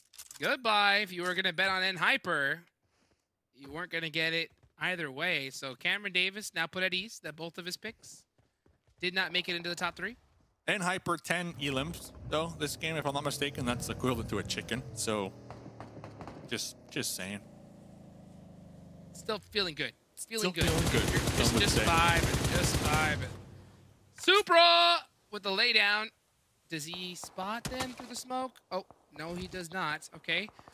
Hard shift on to Puppeteers. You know what? This whole game. Puppeteers going to win this game. Puppeteers are going to win this game. I know they only got a duo, Dave, but with how they've been playing, that nade onto N Hyper, Fang feeling himself. He's deadly. He's dangerous. Too dangerous. Double or nothing. Hot Jukes has Puppeteers. I'm going with the Golden Eagles. Not favored in this hard shift. They are going to be downhill. They do need to fight their way through Phoenix. Angry Amateurs and the Chosen. All odds stacked against them as Soulfly is going to be peeking up, taking some shots on the Angry Amateurs down range. Nice knock. Going to get those comms over to the team. Let him know. He's going to start pre-firing through that smoke. I appreciate it, though. I appreciate it. I wouldn't mind Look seeing how much a ammo they got. They got so much ammo. 400 in reserve. Single taps either. You know, that wouldn't hurt. Oh, Tanner coming in with the Honey Badger. Nice shots on the Stellar. The drive-by. Full sending it on in. Here they go. Wizard Tower. Onying. Up on top. Dude. Runs out and gets beamed by Wanted Vigilantes. And then Stellar with the cleanup on aisle 5. Oh, goodbye. Oh, Easy so points. good, man. So good. Stellar And looking the pickup. stellar. That is their Wizard Tower. Just leave it What? Wanted alone. Vigilantes? Push? The Wizard Tower? Not after that. Never mind. Not after that. You're going to go up towards Fang, but you got to watch out for Shane. Oh, there you go. Golden Eagles take out the Chosen there. That tower not lasting very long. Wanted Vigilantes. Creeping up on Fang. I think they definitely saw him. So they're looking for that high ground. Wanted That's Vigilantes sweeping the north, but they, I don't believe are aware of the Golden Eagles. They were taking shots on Angry Amateurs. They saw that push. We see them all army crawling. Bang, MG3 in the grass with the ghillie suit. I don't see him, Hot Juke, because I could barely see him. Got the tripod on that thing too, so it's going to be stable. And then look at that, the Golden Eagles wrapping up right behind them. So Wanted Vigilantes, they're going to be donezo here in a moment. Fang already won this game. Fang I won? can see it in his eyes. I can see it. He's got his arms crossed down that player photo because he knows that it's all over already. He's got the squad wiper. He's got the ghillie suit. He's got heart, Dave. A man with a vision to win this game. And I'll tell you what, he could see it. He's got all the lay of the land on top of that hill there. Golden Eagles running around too confident, in my opinion. You know Fang is up, right? You should have been tracking the elimination feed, making sure that he was out. And with how they're running around right now, I don't think they understand the chaos that's coming towards them, Dave. Yeah, and the thing that has me concerned with their movement as well is that I don't really feel like they're accounting for snakes. It looks like they're looking for full teams, which just isn't going to be the case this late in the game. So you got to watch out for them snakes in the grass. Fang being one of them. Phoenix playing it slow as well in the south. So you got Phoenix in the south playing it slow. Golden Eagles in the north and Wanted Vigilantes in the north. And meanwhile, Fang just right there in the middle. Ready to go. Beowulf doing some scouting. 2 members of Wanted Vigilantes on the opposite side of this tree here.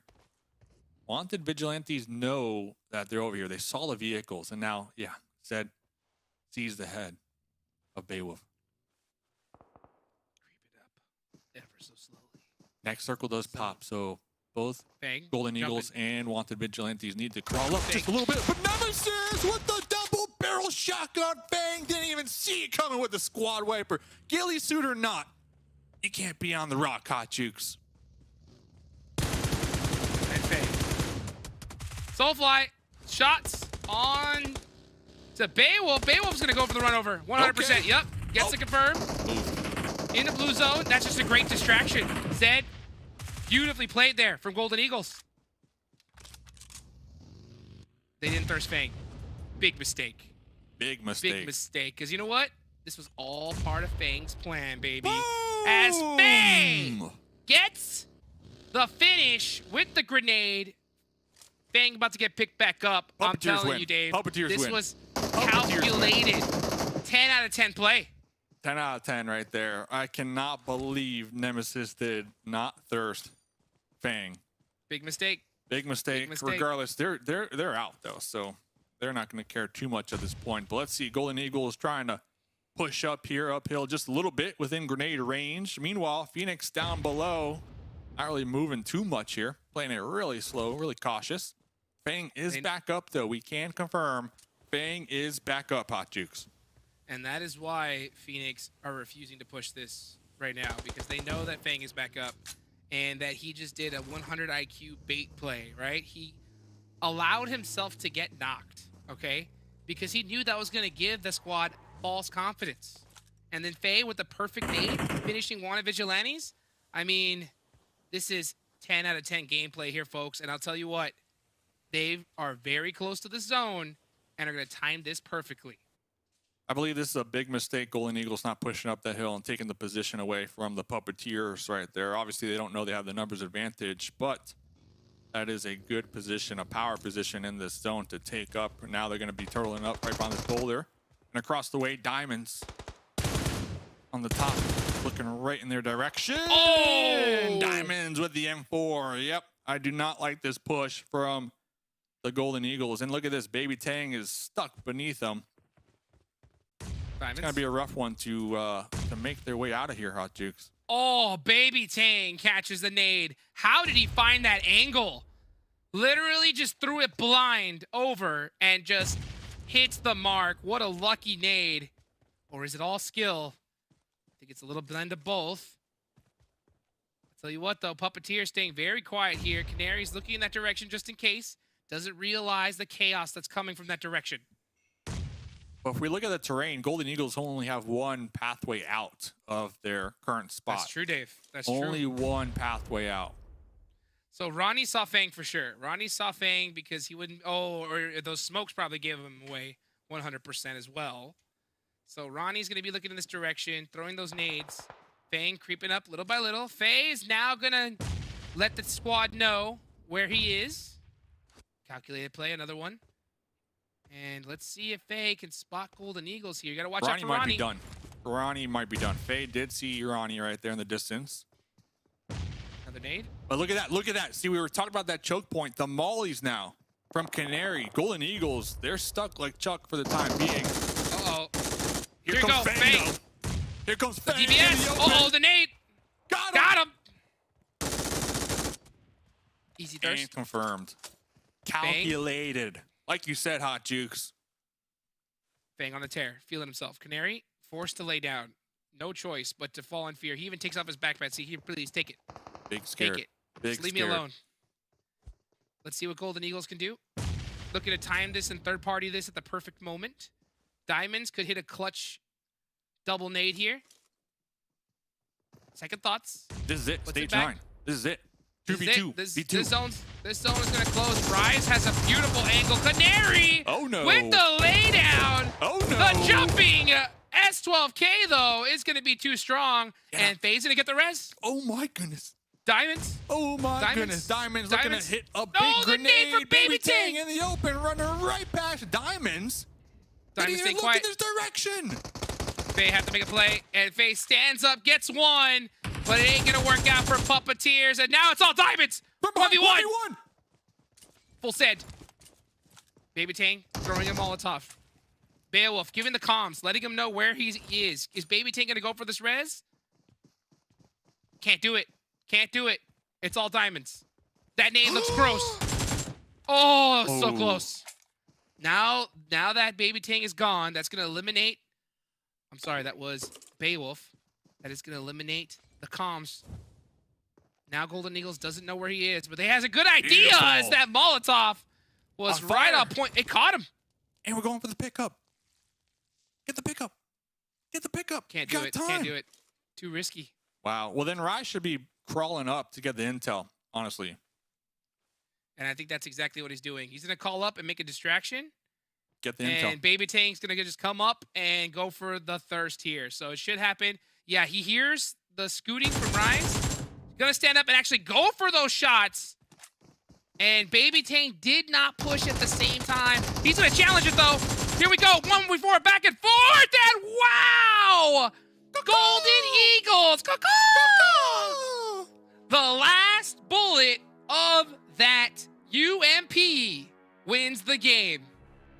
Golden Eagles, baby, coming out on top. It was getting a little sketch, though. It was getting sketch. The timing was off. They forgot about, they forgot to check their back end, first of all, making that push as they were tunnel vision onto the Puppeteers. But, Hot Jukes, at the end of the day, we talk about momentum. We talk about confidence. 10 elims, the Golden Eagles, NA, baby, are right back in the mix.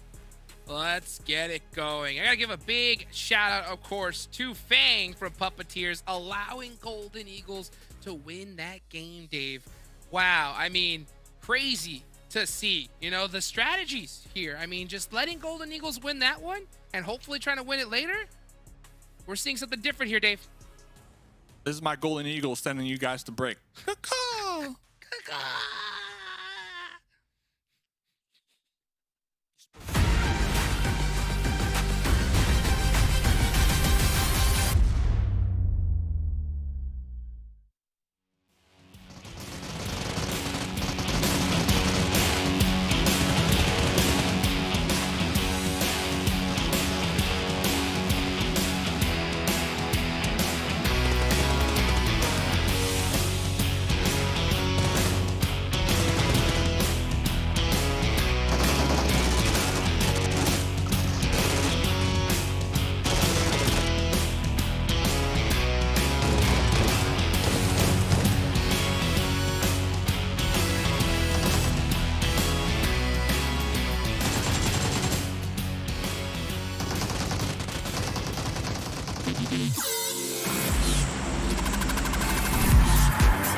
What a match from a lot of the teams that we're expecting that they will maybe start picking it up here today. Before we start breaking down that match, though, shout out to Monster Energy, our official energy drink partner.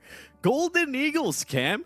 The team that's dear to our hearts. The team that we've been kind of riding that train since week 1. We got off a little bit, and maybe we're thinking about getting on that train again after getting this chicken dinner. How are you feeling after that win? I don't. It's okay. So it's definitely a good win. Not going to take that away from them. It is a fantastic win.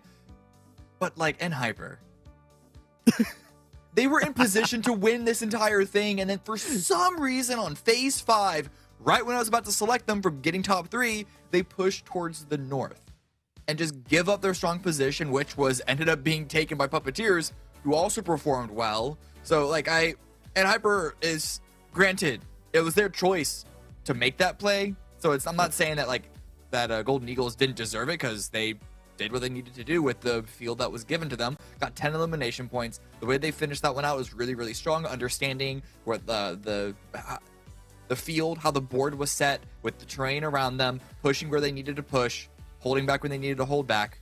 But I'm just disappointed that NHyper, like, I just can't get that part out of my head. I'm with you. All right. You know what I'm actually more disappointed at? Men of 4. Every single one of us picked Men of 4 to at least make it into the top 3 when they had a great position, and then the Chosen was like, psych, boys. Let me just walk in there and just run through that team. They absolutely ran through that team. I mean, Men of 4 end up with 0 points and nowhere near that top 3. Yeah. Listen, that's for picking a team to be top 3 strictly because they're in the center. This one was probably one of the least secure positions that we've seen. Yeah. It's not like they're in the middle of a shack that's surrounded by open field that no one can approach, right? Like, so I don't want to beat them up too much for losing that. We know the Chosen can be really, really, really strong when they're on form. But yeah, this was just, I think this was a very difficult game just because of where it was. Around Lumber Mill is incredibly hard to actually gain any sort of semblance of control, because if you're at the top, the way that the lumber yard is actually set up is that you can't really hold that. So the best places are actually sort of down the side, down the slope.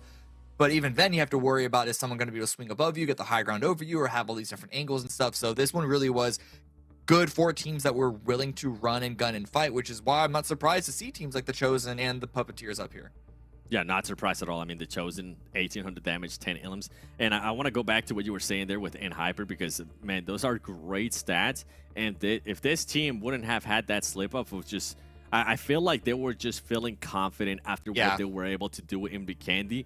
They were able to take on fights over and over again, whether it was 3 people, whether they had 3 people alive or the full team. They just wanted to go for the fights, and I feel like that's what NHyper was feeling this match, because they had no reason. And I'm just going to repeat what you were saying, because I was just as aggravated as you were. I was about to type in NHyper, and I was like, okay, easy point for us, boys. Nope, NHyper was like, hold up a second. You know what? I think we hear gunfighting over there. We're going to go see, away from the circle, if we can actually third party that. Well, you know what? They weren't able to. I do want to give props to Golden Eagles. I mean, we'll be talking about this team. Let's actually take a look at their player stats, because they were able to clutch it up. It was a 1v1. Baby Tank was able to come out on top, but Beowulf actually 865 damage. Yeah. Wow, that's actually... I was expecting a bit more of an even showing, but this really is very, very top heavy, especially on the damage side of things.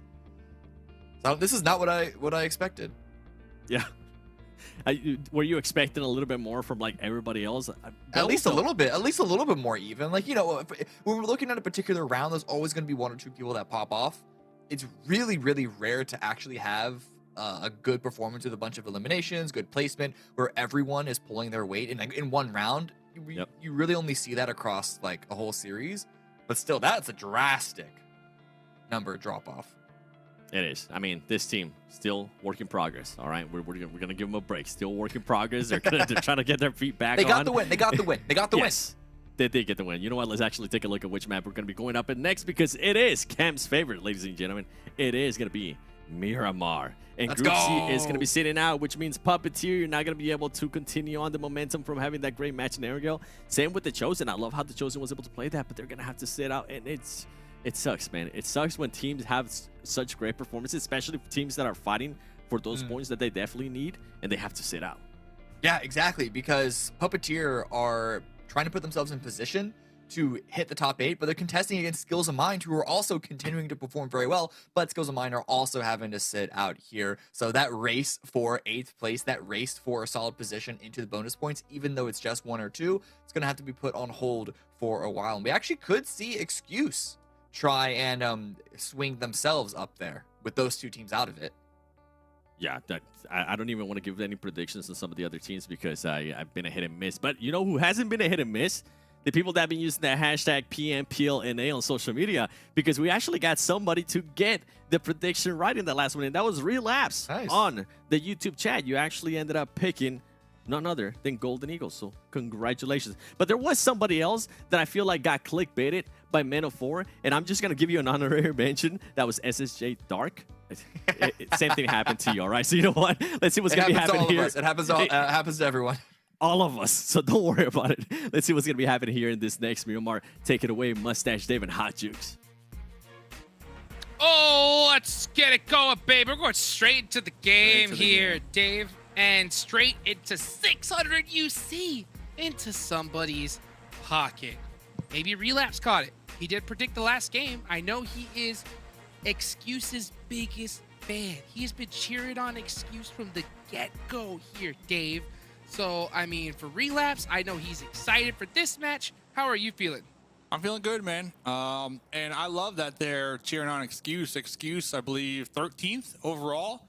And Cameron Davis and Seven Worlds Gaming kind of chatting storylines-wise. 8th place, up for grabs, right? That's going to be a lot of the teams in 9th, 10th, 11th. A lot of the mid-pack teams, that's their goal here this evening, is to get that 8th place, that 7th place position on the overall, so that they get some bonus points, Hot Jukes. That's where you need to finish at the end of the night if you want them bonus points, my man. Bonus points. And right now, I'm looking at WALLSTREETBETS, YKG, right? WALLSTREETBETS is sitting out of this match. So this is YKG's chance to make a nice thick lead to secure that 2nd place finish, because, man, we've seen too many tournaments decided by just one single point. So if you can get those bonus points, you want to get as many as you can. And 1st place, yeah, not going to happen if you're YKG, but at least 2nd, you should be able to secure. Yeah, and just in case you are now tuning in, you're like, bonus points? What is he got talking about? Well, every single week, there's 3 weeks, and based off of the leaderboards that week, teams get bonus points. So they have to finish at least top 8 in order to get these bonus points. And then when the finals come rolling around is when all these bonus points come into play, because what these bonus points do is we get to the finals, the leaderboard is fresh, it's clean, but you know what's not clean? The bonus points are going to be added to the finals leaderboard. So some of these teams are going to come into game number 1 with a couple points already in the pocket. And the idea of the bonus points is to reward teams and their consistency here during the 3 phases. So I love the bonus points, and I look forward to seeing who's going to come out on top of the bonus points comes finals time. I like it. I like it way better than the super weekends because, you know, sometimes you have just some teams that don't have a great couple days and they have to sit out and miss so many matches, right? It's for me, it's actually kind of 50-50 at the same time, though, when I think about it, you know, because it does train teams to do good in such a short period of time, which is what you want to have that experience going into like a global LAN, right? But if you're not even close to that yet, you want to get as much gameplay playing at this level as you possibly can. So with these bonus points, it definitely rewards the teams that have been the most consistent, the best performing for sure. And it gives those teams at the bottom just more time to work on things. And this not going to say, it's not going to say, right, that the finals, and I better not see this during the finals, okay? What? I have seen it way too many times, Dave. What? Teams like NHyper, teams like YKG pop off here, right? Like I'm talking about 40 bonus points, feeling good, looking like a landslide. And then come finals time, just dump truck, you know, and don't even make it until the next stage. So I better not see that this time around, Dave. And that could always happen. That is definitely a factor.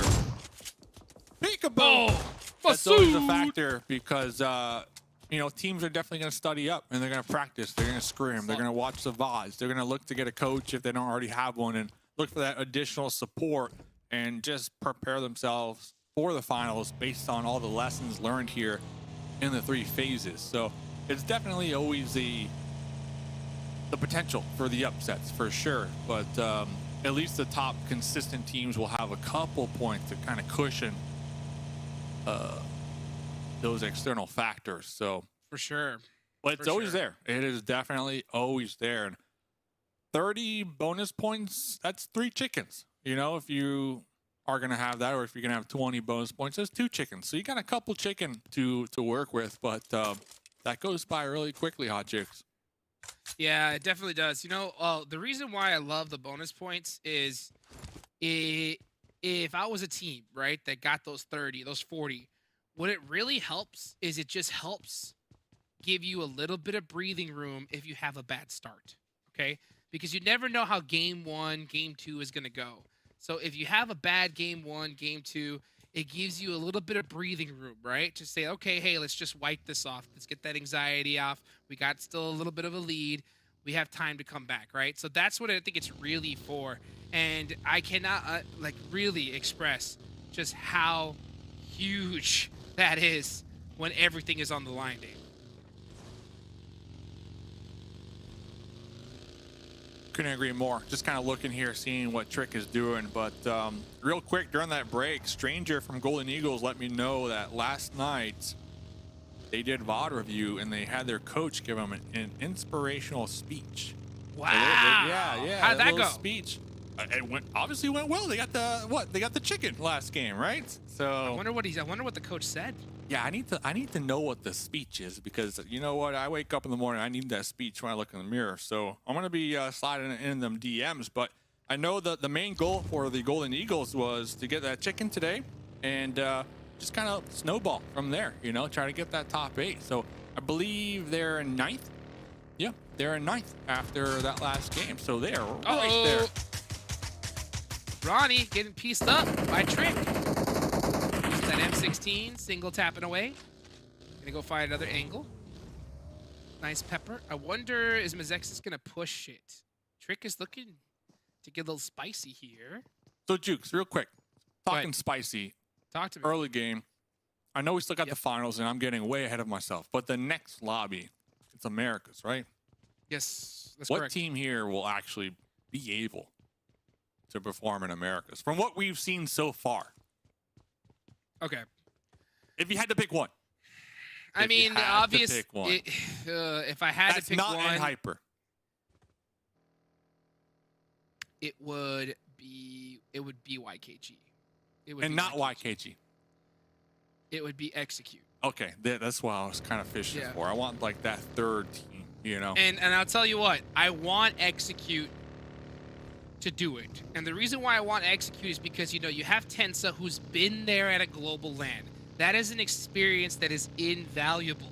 I don't care how you got there. If you've ever competed in a global LAN, right, it is undescribable, right? You're prepared for the things that will happen at a global LAN, okay? The game is not the same, right? I mean, you have a lot of audio going on crazy. You got air cannons going off. You know, it is definitely a lot to work with. Chico. See if we Air can get that cannons. knocked Yeah, there. you But can't it's hard. practice the air cans, though. You really can't teach clutch, right? That is one of the biggest things ever. So Tensa having that experience, I think it was going to help that squad, you know, really just have a little bit of confidence going into that stage, right? The issue is how they're splitting right now. It just makes me nervous because it's just not going to work at Americas. It's not going to get even close to. If they try these 2-2 splits, they're going to get steamrolled by squads, right? Because in Americas, those Brazilian teams are so hyper aware of any time a team is a little bit too split, and they are full sending it on over. Mm-hmm. And they will push on you, Dave, just like this zone pushes all the way to the side. Oof. Yeah, we'll continue that topic here in a couple of moments because, like you said, The air horns, I know some people might think we're joking, but you got the air horns, you got the crowd, you got the flamethrowers, you know, the sparks. There's so much going on that you really can't teach or prepare for. But Golden Eagles, off of a really solid win last game, going to be up close and personal with Phoenix. Canary already down. That off angle, Baby Tang will be tagging and bagging them. Rise stuck in the corner with the molly, bolting on out with the M249. Oh, going to be taking a couple shots and then quickly dipping back behind cover, like they saw the ghost right there, Hot Jukes. Ooh, I was surprised he wouldn't just like empty that clip on that bus, at least try to blow it up. But instead backing it up, resetting. That's not a bad play at all. Rise is tempted to do it again, but he is watching out for that Molotov. Let's see what Beowulf is gonna do here. Gonna go down actually. His teammate. Now can Beowulf clutch this up onto Alf? Alf is so beat up. This should be an easy finish for Golden Eagles. Flying away. This is risky though, going for the open air revive. Yeah, okay, Baby Tang was able to get that still, but the open air revive up there at the top. Very interesting. Very interesting. So Golden Eagles, the inspirational speech, the winner wear chicken dinner. They told me, man, look for that snowball. Once when they get that chicken, they're feeling good. Now, the goal, top 8. Bonus points. So, 5 elims so far. Fly away. Fly away. I know that you've been on the Golden Eagles hype train for a long time, Dave. Good to see them finally putting some points on the board. Looks like we saw Team Mobility, has been coming up quite a bit in the recent days. It looks like we see Trey get knocked by... You didn't ask me my team, Hot Jukes. What was your team? What was Wall Street Bets. Wall Street Bets. Yeah. Over execute? Wall Street Bets, they have it down packed when it comes to placement points. They are really good at like finding compounds and holding down 2-2 splits in those compounds for that late game. We've seen them time and time again. And the leaderboard also shows it. I believe they have the most placement points out of any team. They have more placement points than Hyper and YKG. The only thing they need to work on, in my opinion, is cranking up the elims factor, and when it comes to that, I think we've seen them in these compounds a lot of times where they would have like a friendly neighbor right next door, and instead of pushing or throwing grenades or anything, they just let it be. I think if they can try to focus on maybe flushing out the neighbors and not being friendly, they could definitely acquire some elim points in that fashion. But Wall Street Bets, that's my squad. I don't hate it. I mean, these guys have been getting a lot of chicken dinners here, but I think you are right. There's a certain point where you just realize that you have a man advantage, and you just got to go reckless. Like, you have to just push in. I know you don't got a lot of intel, but you got the numbers.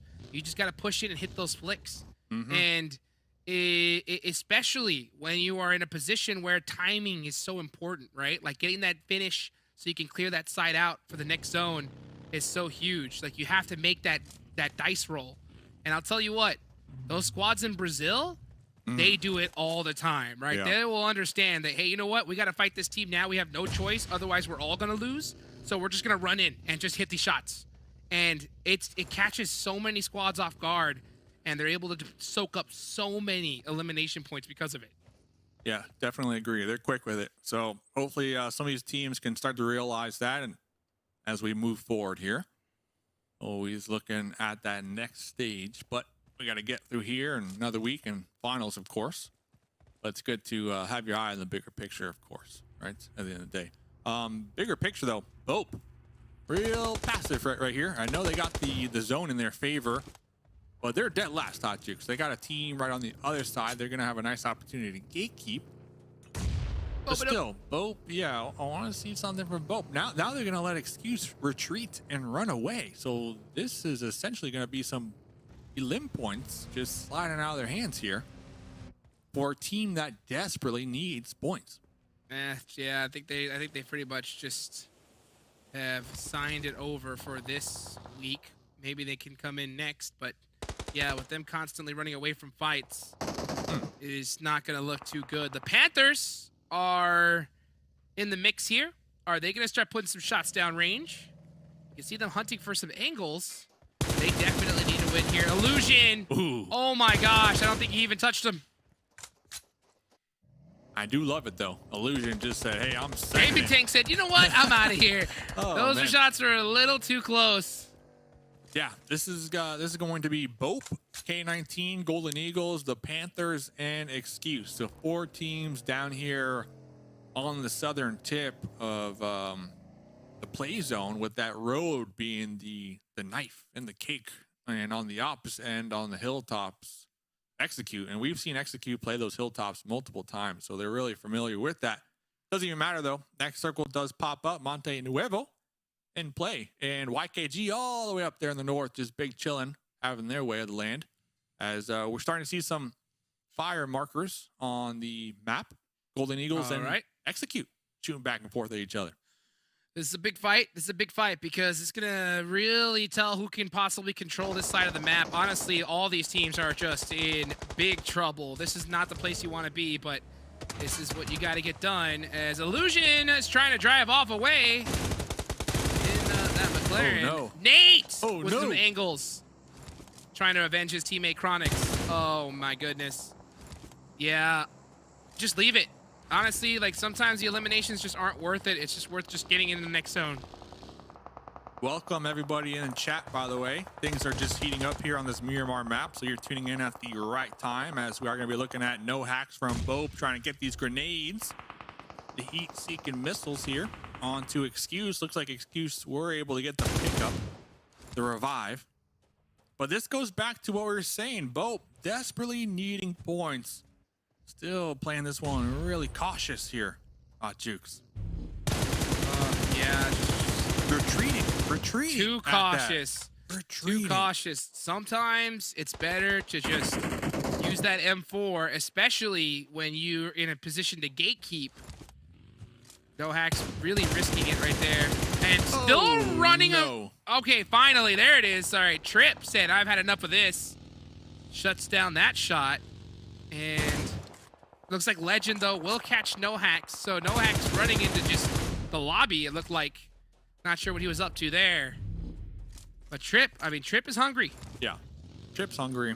Great off angle. Attempting to save no hacks there for a moment, but no hacks just kind of running out there in the open, taken out regardless. Tensa and the kill feed getting taken out to themselves. Now it's going to be BOPE looking at the compound of K19, but with how slow BOPE's been playing here, they're most likely just going to be pinched here and taken out by multiple teams in the area, because Excuse is still looking over here. Relapse's We don't see him, but favorite they're squad. still looking. Relapse's favorite team. Can Excuse make him proud? Hyro is getting some shots on to Poppy Sour. K19 holding the edge of the zone. They're just looking to gatekeep at this point. I think it would be better for them to search further into this zone, because holding this edge is not the place you want to be, but they're going to have to do it. Let's see if they can actually handle BOPE. Hyro here. Oh, With the UMP. Looking to get into it. Yeah, that nade hurt. We'll be chunking him down just a little bit. Poppy, crouched behind the broken wall, will be popping up, missing a couple shots themselves. Illusion trying to get that wrap around. Little molly right there. The wall is going to block it. Poppy is still going to be saved. Trip in the back line. Done. Oh! Legend, the trade. Fuego trying to pop off the reload from Poppy. The quick swap right there to the M4. And there goes both Esports taken out to the hands of E19. He actually ducked those shots, which was pretty crazy. It was really nice to see there. Let's see what the Panthers could do. It's just Nate, man. Nate, once again, Big Nate trying to hold it down for this Panther squad. And you're going to have to do it against Baby Tang, who 1v1. is a monster. And I'll tell you what, Golden Eagles already have quite a few eliminations. Can he get there? I'm surprised he didn't go for the confirm on the Quan. Instead, he said, Nate, I'm coming for you. Baby Tang. Oh, so close. Couldn't get it. I think he should have gone for that finish on the Quan first and then sent it. But, oh, here comes Fate now. Oh, pink and thirsty out here on Miramar. Trying to get these grenades out on top of Nate's, but the shots from downtown, wanted vigilantes will be poking at Fate, pushing them back, find their cover. kind of the saving grace for the time being for Nate. I don't see Fate doing that again. So Nate might be able to survive, live to tell the tales another day here, Hot Jukes. And Hyper still up here, holding this compound. They're just gonna share it for now. Unless Rin, oh, that smoke. I don't know if that was blinky smoke. If it was, I mean, it just gave away his position completely. So now Rin, hyper aware, is gonna start pushing up little by little. Pre-fires the smoke just in case. And it's gonna start throwing some Molotovs in. So, and Hyper looking to get sticky in Monte Nuevo. Oh, GK first with a nice knock on the tray. Here comes the collapse. Kindness cooked a grenade, but GK first just saying, hey, hold that nade. I'm pushing up the stairs. Blinky in the corner. UMP letting some shots ring. Getting chunked out in the process as they made their way through that door for that wraparound right there, Hot Jukes. And looking at N Hyper, barely a scratch, man. They won't even need a band-aid after that one. Drag it, baby. Gonna take out another player of excuse. It's just James up. Can James secure at least one placement point here? He's gonna have to do it against Dragon Baby, and it's not looking good. They might just call a truce for the time being.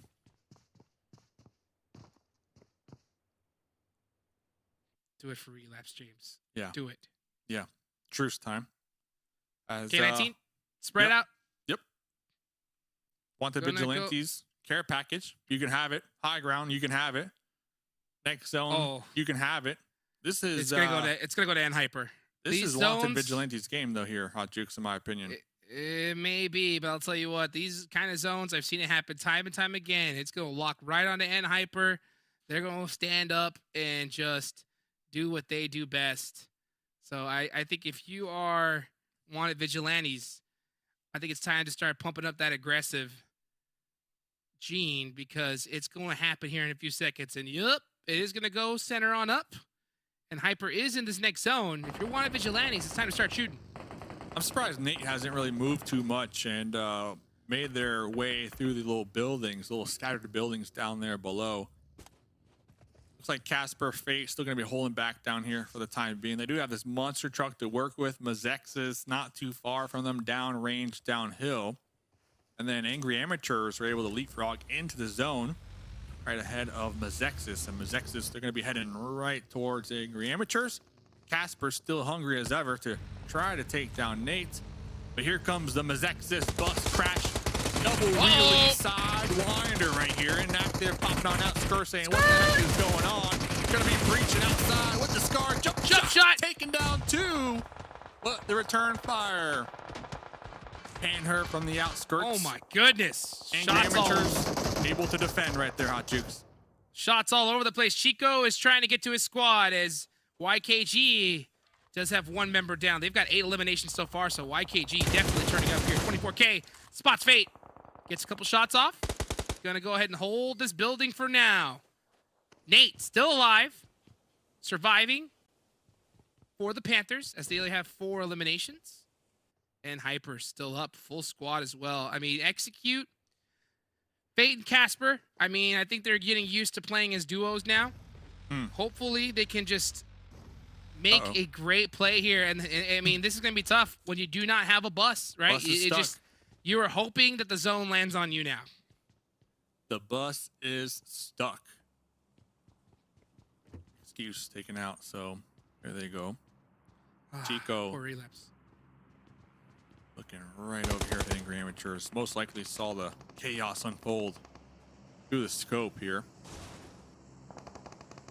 Has intel that there's a team over there for sure. And Hyper though, look at the Big split chillin'. right here. 3 split.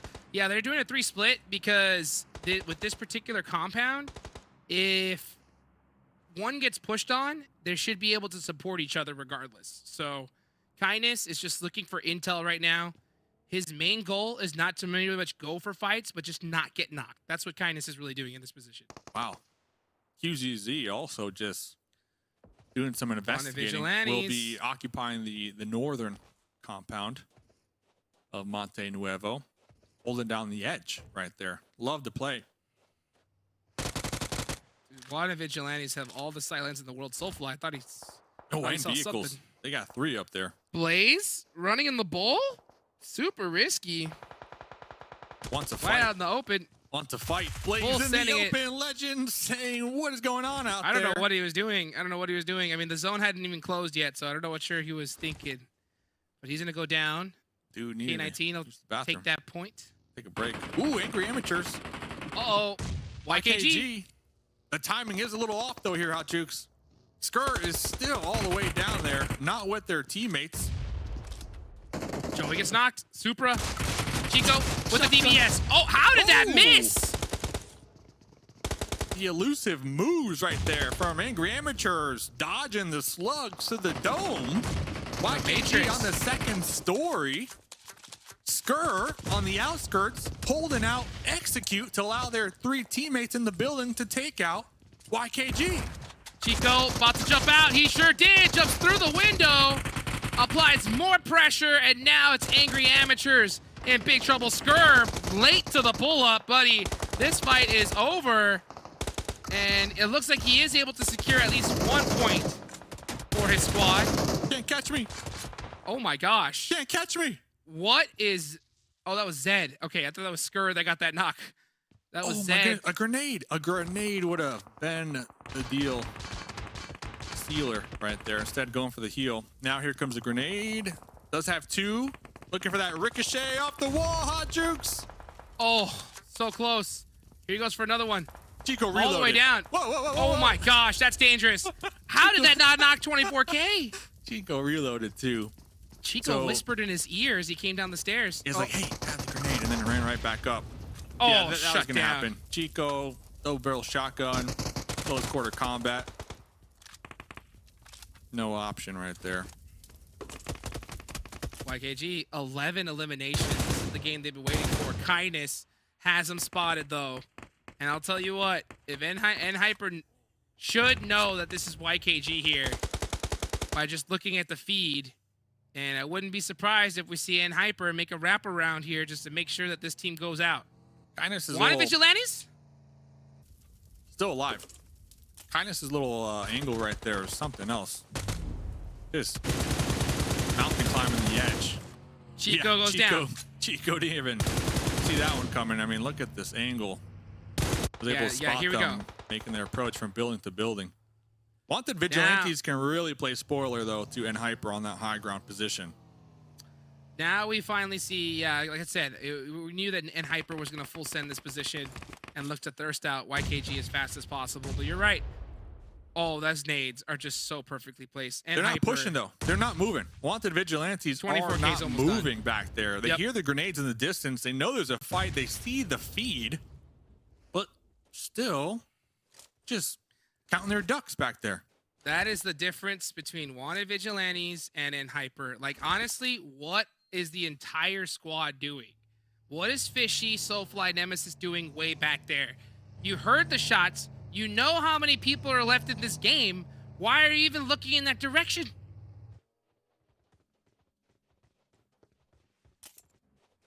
Eight elims on to N-Hyper. 5 for Wanted They're not prepared for this fight. Vigilantes.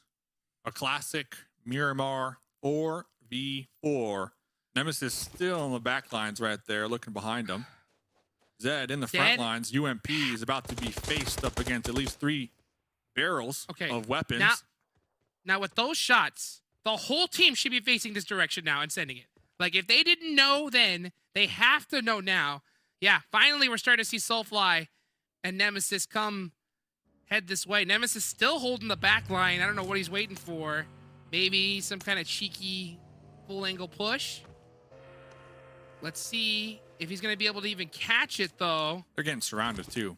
They're getting surrounded. And Hyper Hyper is just slowly just closing their grasp, choking out Wanted Vigilantes. Good shots. Fishy peeked. GK first. This is going to go down to the last circle. And yeah, they're going to continue to just provide a choke point. And with this zone, this is stage 9, Dave. This zone's going all the way down. Zed cannot get knocked. No. But Zed does have 2 grenades to work with, so one really nice grenade on the 2-2 split from Hyper can be the coin flip, the coin toss for Wanted Vigilantes.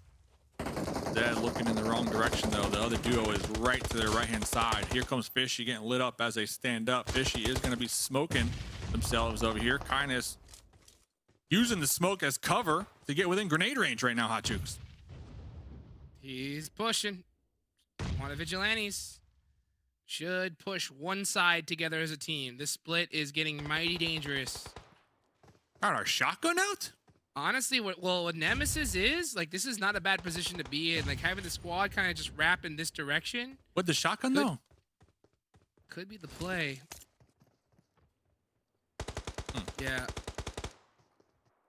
There goes Kindness on a Soulfly. That opens it up a little bit, but look at the terrain. They can't finish. And Hyper, they have the bigger challenge here with scaling the terrain. Here we go. Nemesis looking to open things up. This knockout of QZ is going to be critical. QZZ with the DBS, catching the angles, tight peaks, pre-firing through the smoke. Ooh. QZZ does not want to get knocked here. Ooh, It's an all-out battle. Back and forth. QZ Z with the knock. Going for the number 2. Ooh. Can he get him? Gets caught. Go for the thirst. Go for the thirst. Wanted Vigilantes. Making some mistakes here, I think, in this fight. Can he knock out GK first? It's just GK first up. Are they going to go for the reset? They must have no utility. They must have 0 utility, Dave. Yep. Nemesis getting the reload. Fishy going for the pickup on the Zed. Oh, here comes GK first, though. UMP. Got him! Woo! Wanted Vigilantes! Taking it away there from Hyper. That one was way too close for comfort. But, man, if you're a Wanted Vigilantes fan, you got to be feeling good after that one. Yeah, Wanted Vigilantes coming out on top. I know we were kind of being really critical of their passive play there towards that late game when they had the high ground. But at the end of the day, they clutched it out here, Hot Jukes. And Hyper still second place finish. So GG's to them. Wanted Vigilantes, what do you think about this team? What do you think this chicken can do for them moving forward here today? I mean, I think it's going to definitely help them out overall, right? Because it wasn't necessarily an easy fight against Hyper. With that particular terrain, you had to hit those shots, and they did, right? So a huge, well-deserved dinner from them. I think they're going to look back at that match, figure out where to tighten things up, right? Maybe move a couple cool, places a little quicker. But, I mean, at the end of the day, getting a dinner here, it makes it know that, hey, we can take out Hyper at the end. Right? All we got to do is just do what we've been doing. Do what we've been doing. And we saw 2 players from Wanted Vigilantes right there on the match report. So it is a good look for them as well. Ladies and gentlemen, we got more games to go. Don't go anywhere. Thanks for tuning in on this Sunday evening. We'll be right back.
One of Vigilantes being able to come out with the win there. Before we break that down, quick little shout out there to Monster Energy, our official energy drink partner. I'm just shocked, okay? I'm just shocked. I thought Hyper was going to be able to wait a little bit longer, but One of Vigilantes is taking advantage of the high ground. We saw the casters questioning once he switched to that DPS. I thought that was a great play. Overall, though, they clutched it up against Hyper. Yeah, I know. And Hyper, they were actually even in third because of YKG's elimination points. So a couple of teams, they're all at the top, getting themselves good point numbers from this round. Panthers not too far behind. Yeah, not too far behind. And then you have Golden Eagles, right? 8 points. Angry Amateurs being able to get those 6 points there. I want to see that second page, though, because now I'm starting to think of some of the teams that are currently fighting for those bonus points that we're going to be giving out at the end of today. We'll have to wait and see who's actually going to be going for that. Metaphor with the 4 points, Tim Mobility there with the 0, those Slayers with the 0, Phoenix Esports with the 0. You hate to see it. You really do. By the way, BOPE Esports and SLR, this week, man, I was hoping to see a lot more. I was hoping to see a kind of break of the bad streak that they've been having, but we just have not been able to see it, Cam. I do want to take a chance to look at the overalls because I want to see who's currently within those bonus points. No surprise there in between to Hyper. I mean, they've just been dominating, including today. Like they just continue to dominate. Yeah. This is the weekly overall, and Hyper with a 51 point lead. 51 points after 19 matches. Lead over YKG. There is no fighting for first, and Hyper have first. Right now, it is going to be a fight for second place, but off of that really, really strong game, WALLSTREETBETS, they have one fewer match, so you got to take that into consideration, but they need to come with their own A game, and then Execute as well, who are in range. But I'm really focusing in specifically on YKG WALLSTREETBETS for this one. I am, and then I'm going to start focusing there towards that 7th place and 8th place because those teams are currently fighting for that bonus points. They aren't going to be able to get 1 bonus points. And I actually want to take a look at that second page because I want to see how close these other teams are. And look how close right now Skills of Mine and Puppeteer are, including MEZEXIS as well. But the reason I'm kind of mentioning Skills of Mine and Puppeteer, actually, you know what? I'm not even going to spoil it for you. We'll talk about it here in a little bit. Phoenix Esports NA with that performance, I think I was hoping for Phoenix to be able to clutch up a little bit more points, so it will be a lot closer between all these teams. They're just going to be moving down a lot more. And the Panthers, man, that's another team that's just disappointed in the performance. I expect this team to be at least a top 10 team. And if you don't remember, 8th place on the weekly leaderboard is 104. Oh, sorry, 106, the opposite direction, but it's only a 1 point difference between MEZEXIS right now and Golden Eagles. So there's still a couple, there's going to be a fight for those bonus points. It might only be 1 or 2, once again, saying it again, but it'll add up over time, and any sort of advantage, any sort of head start you could have going into the grand finals, you're going to want to take. Yeah, you really want to take those points. BOPE Esports currently not being able to take those points alongside there with Men of 4. Now, moving on here, I think it's time we start focusing a little bit more on those bonus points, right? You were talking about it. We were talking about YKG, how they've been able to perform. YKG, they are going to be going into the last match for today, so I'm pretty sure they're going to be looking to close it out in a big, big way. Now, a team that is going to be able to get a chance to play the next 2 matches is going to be WALLSTREETBETS. These teams, I feel like they've been kind of neck and neck in regards to how they've been able to play. WALLSTREETBETS, I feel like they've just been a lot more consistent. They have. We talk about them like having the big ups and the big downs, but when you actually crank the numbers out, placement-wise, they've been doing really, really well. They have more placement points than even Hyper.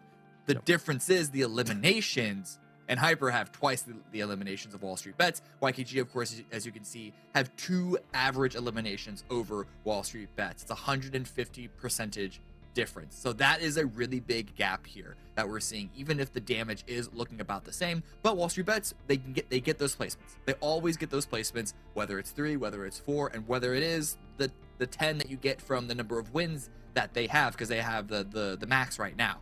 But as far as individual players between the 2 teams, I'm looking at D from WALLSTREETBETS, and I'm looking at 24K from YKG.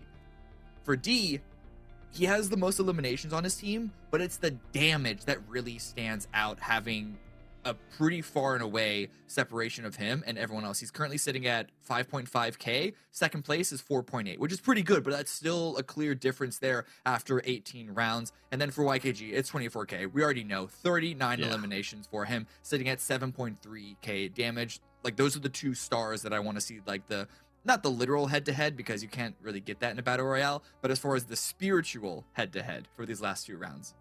Careful what you wish for. We might, hey, if we can get a one-on-one between those two players, I wouldn't mind it. By the way, you kind of, I got sidetracked, especially when you were talking about the amount of elims that NHyper has, which we'll kind of go back to that because we want to talk about these teams as well. And this is Skills of Minds and Puppeteer. And these are two teams that are just trying to fight for that first bonus points. And they're currently within that reach. They just need to make sure that they actually perform here in the next couple of matches. And since these two teams are in the same group, they will be playing the next two matches. Yeah, exactly. These are currently 10th and 11th place, respectively. And these are their numbers from today only. So, Skills of Mine, looking better than Puppeteers. Even though we did see your Puppeteers in the end game of the last Erangel game, Skills of Mine average over the first 3 rounds that they've played so far, looking even better. And Skills of Mine was a team that was in week number 1, 18th place. So the fact that they are in the range of breaking into single digits and getting those bonus points here is a success story. That's really exciting to see. It really is, and I want to see what next match we're going to be playing, because if I'm not mistaken, now it's my turn. Okay, Cam? There you go. Sanhok, baby.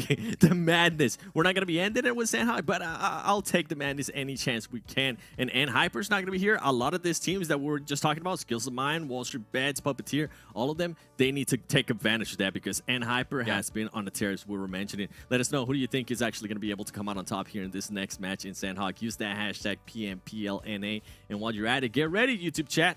I'm looking at y'all. I'm going to be asking you for predictions. And just to bring up what you were saying earlier, okay, now that I have a little bit of time here, when you said they double, NHyper double WALLSTREETBETS elims, well, NHyper has 162 elimination points to 74 from WALLSTREETBETS. That is just absolutely insane. You know what? Let's go to a Sanhok. Let's see what's going to happen. Mustache Dev, Hot Jukes, take it away.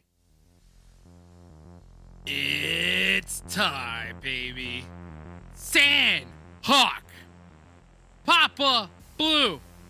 UC giveaway code at the bottom of the screen. Let's get hype, baby. There's 2 more matches left to go. I am ready. How about you, Dave?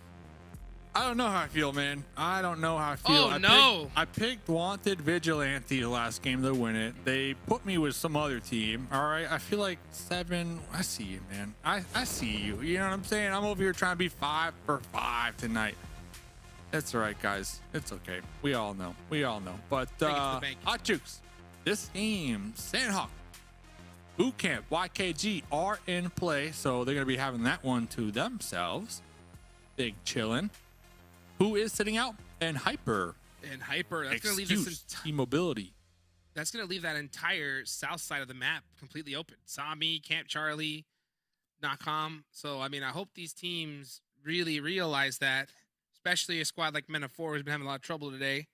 There should be easy looting, scooting for them. As we are seeing the zone, hopefully gonna get a K finish. I have to beg for it, Dave. I have to beg for it at least once a day. No. Nope. Nope.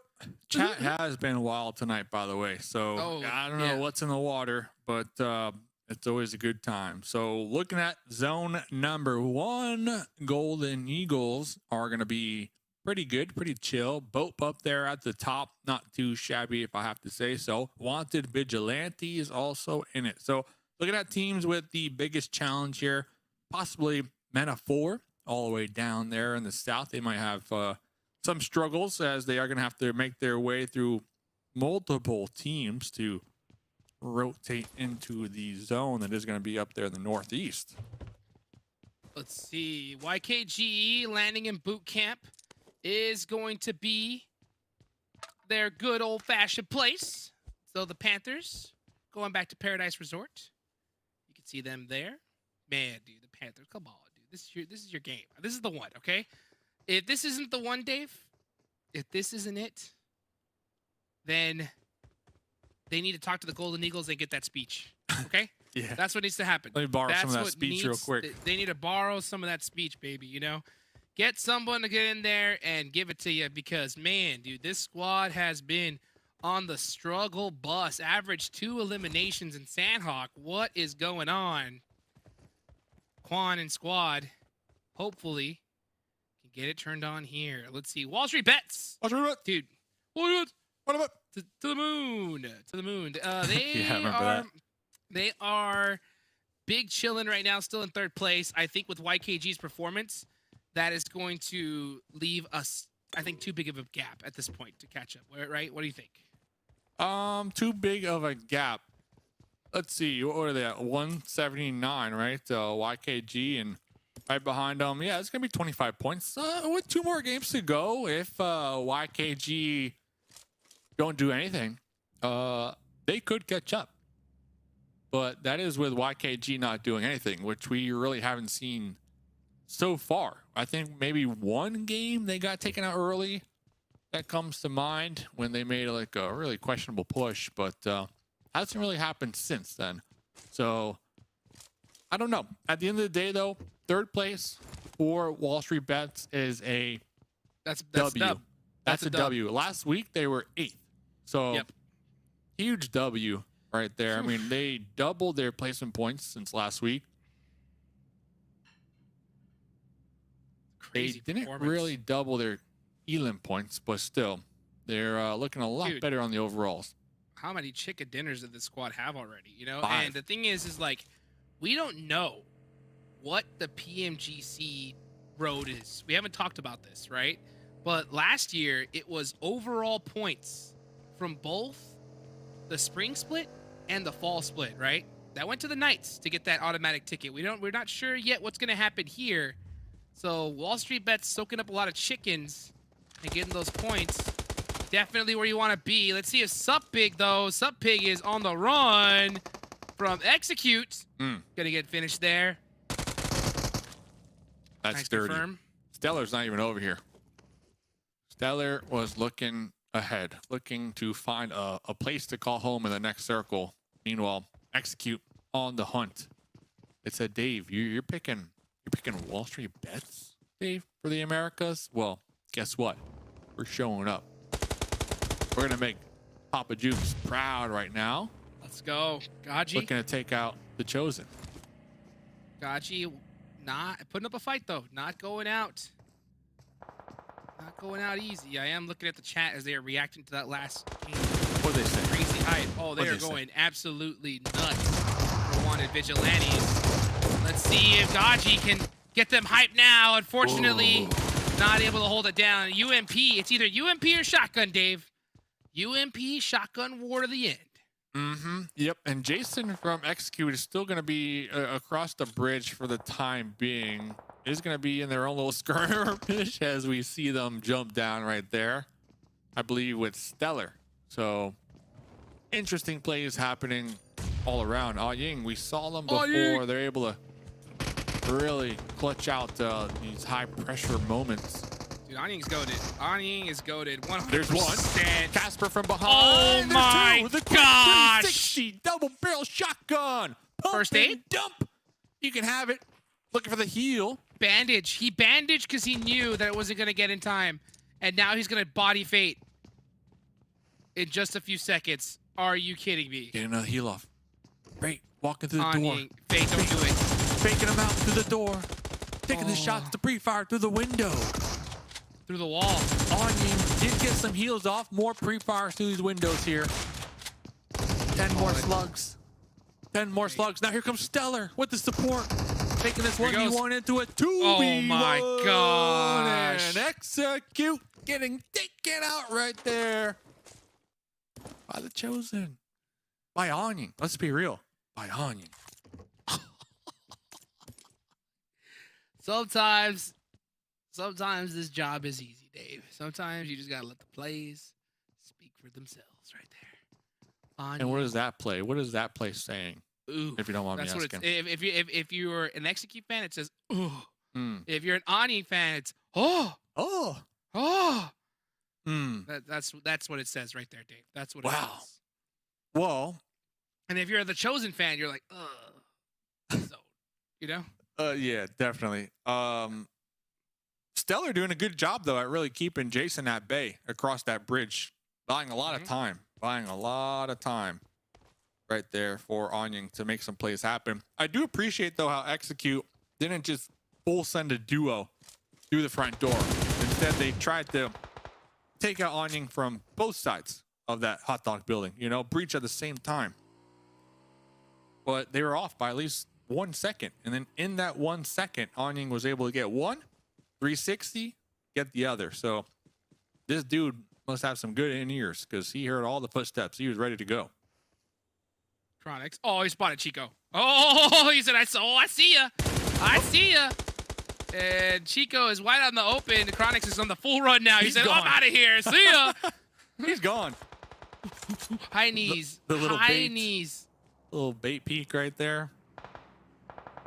Nate, on the other angle, this is so many teams, this is a highly contested area. So both these squads know these hills like the back of their hands. Chronix, and what did I tell you?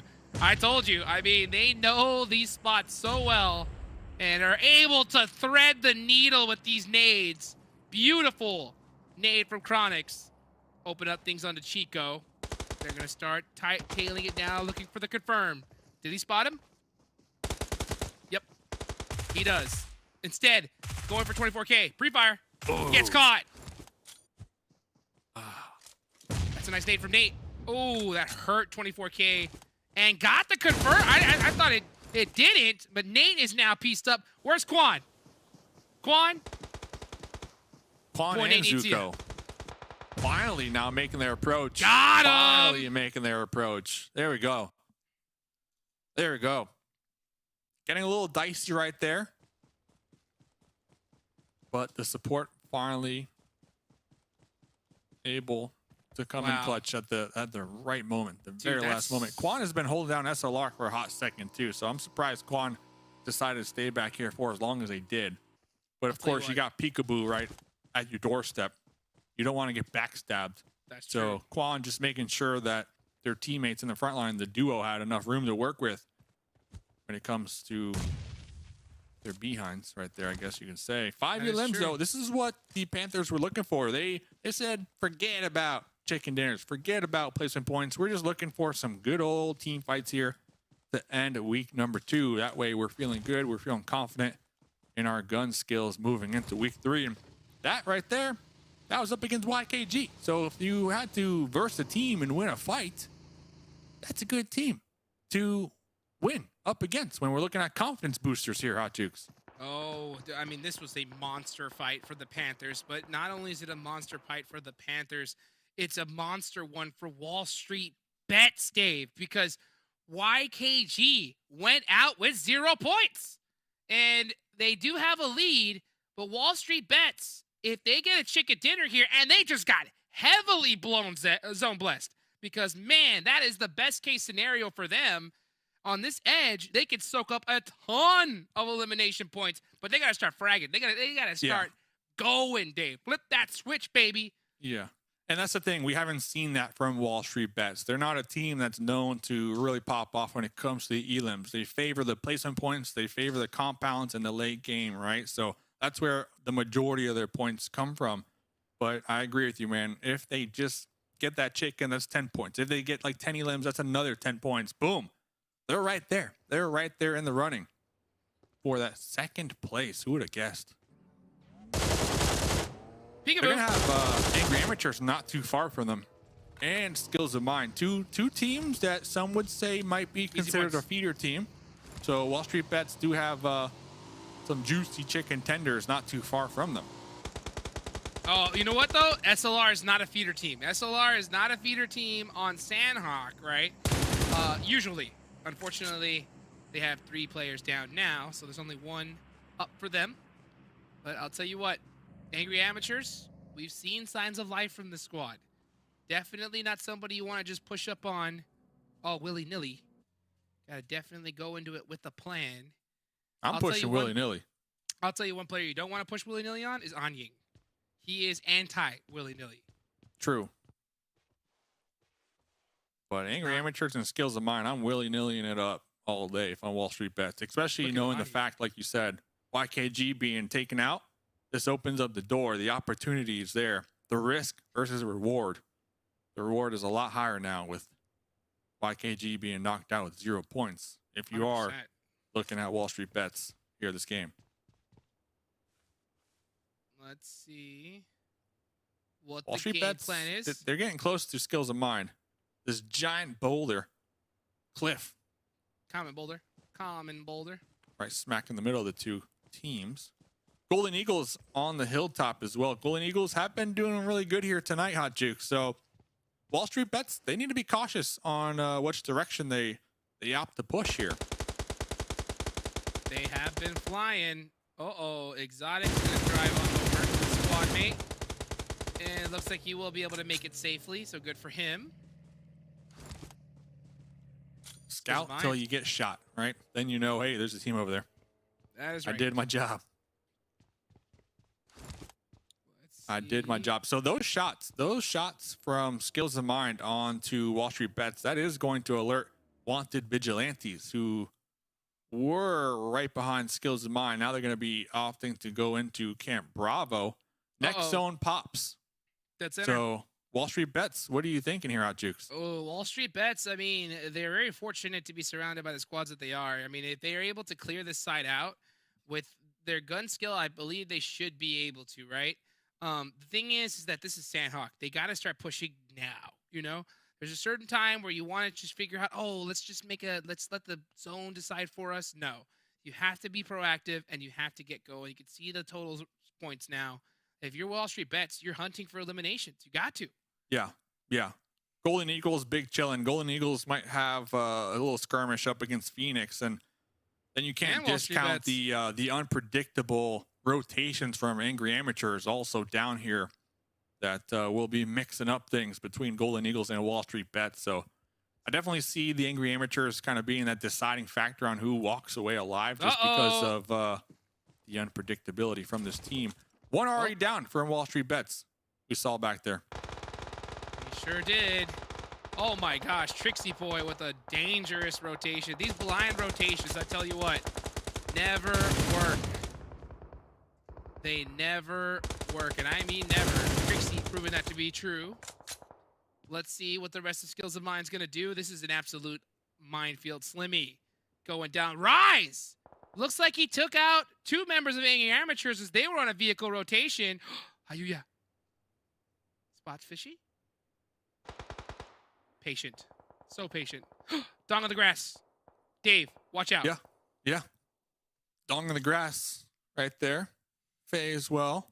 MEZEXIS separated. This is going to be right there on that west side.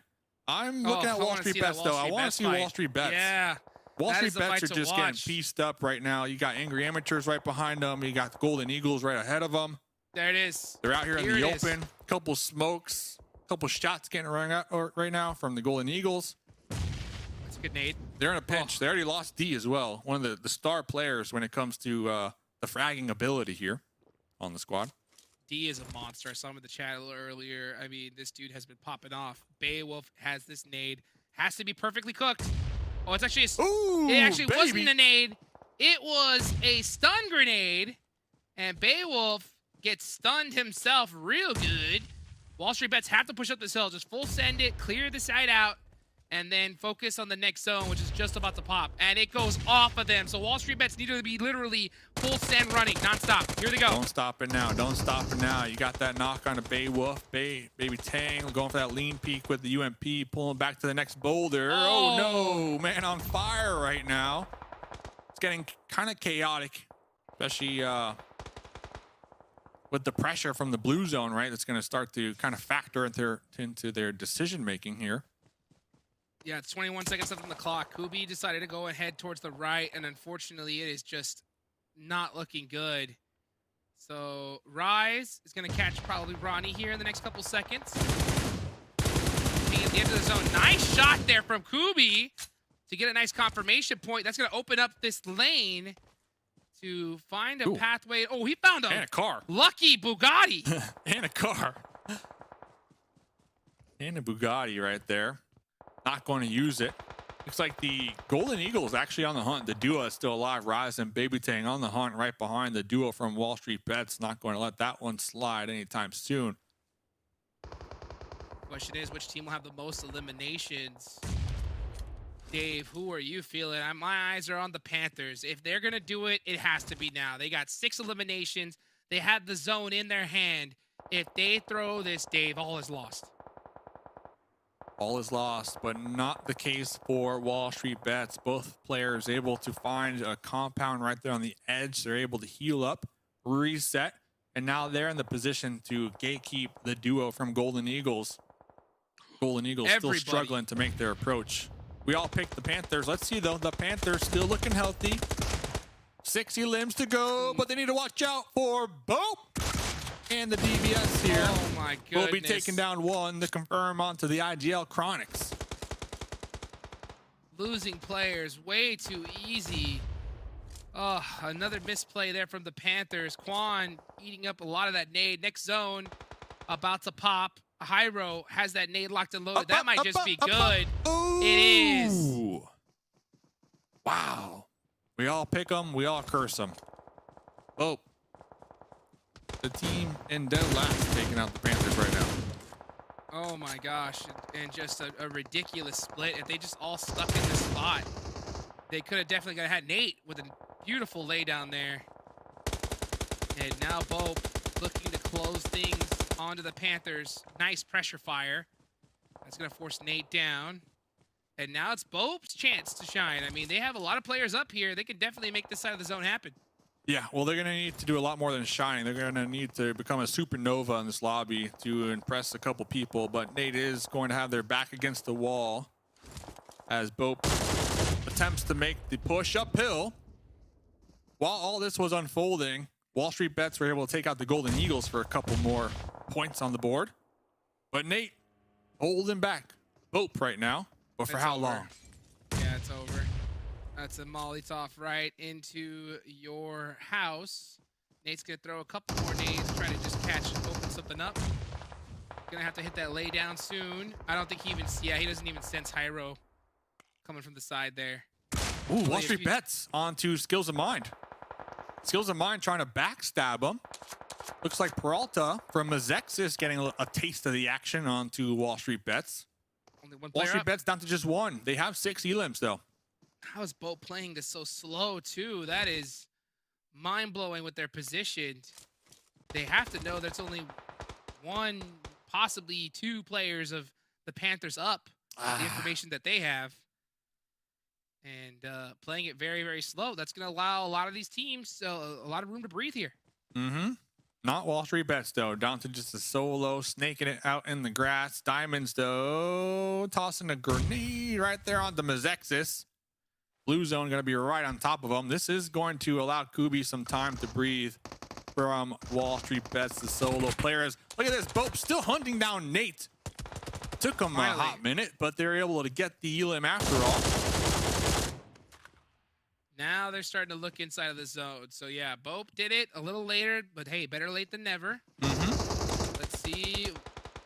I'm looking at Kubi. I'm looking at Kubi still, man. Kubi's done. So fly. Stop looking at him. Stop looking at him. Don't look. Not here. Rip. Pushing on a Soulfly. Soulfly. Trying to get a res off. Trying to get a nice heal. Because that blue zone is coming in hot. Trip with the free first aid kit's going to go down. But great support from his team. It is BOPE's game to win. BOPE's game to win as they look to climb up the overall leaderboards in the attempt to savor the last 2 games here to hopefully breach that top 8 to get that 1 additional bonus point. Let's see if they can do it. Just the duo up. Trip is going to get taken out from the blue zone. 70 limbs so far, so they get 3 more and a chicken. I'm going to give this to MEZEXIS. I'm going to give this to MEZEXIS. With their position here and these couple of rocks, I think that they are deadly. Hyro could definitely cause trouble, but Inactive gets behind the tree, and so does Peralta. BOPE is in as well. Diamonds. I'm going with Diamonds. No. I'm going with Diamonds. Wide out in the open. No one's looking. No one's looking. Why would anyone be crawling in the open? You know, you wouldn't. Fuego goes down.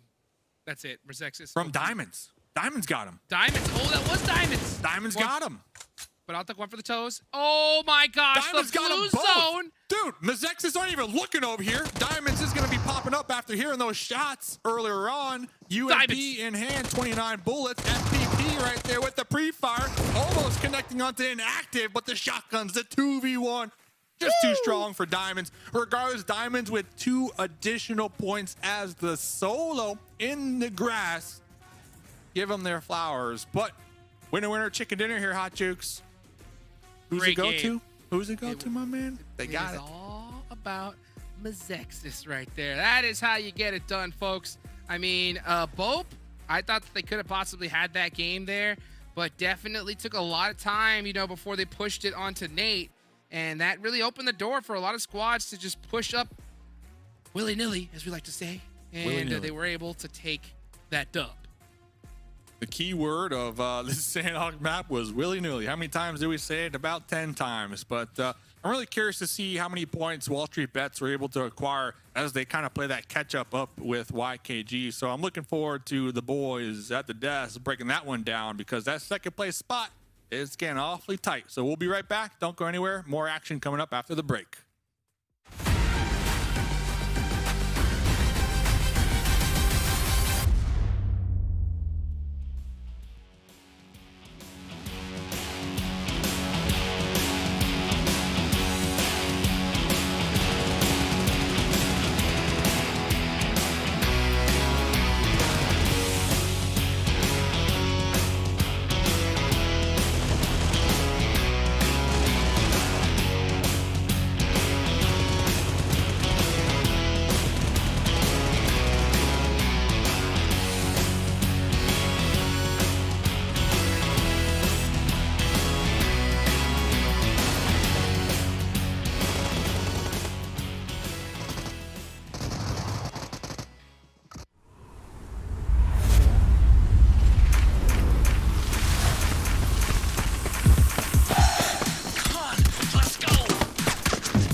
Your order is here. Oh, thank you. Thank you.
MEZEXIS finally getting that win I think it has to do because of that Monster Energy, our official energy drink partner, showing us what they haven't showed us since last week, which is it's really nice to see. By the way, Cam, we really need to start picking the same team, all of us. Yeah. Every single time we pick them, like they get eliminated within 1 minute.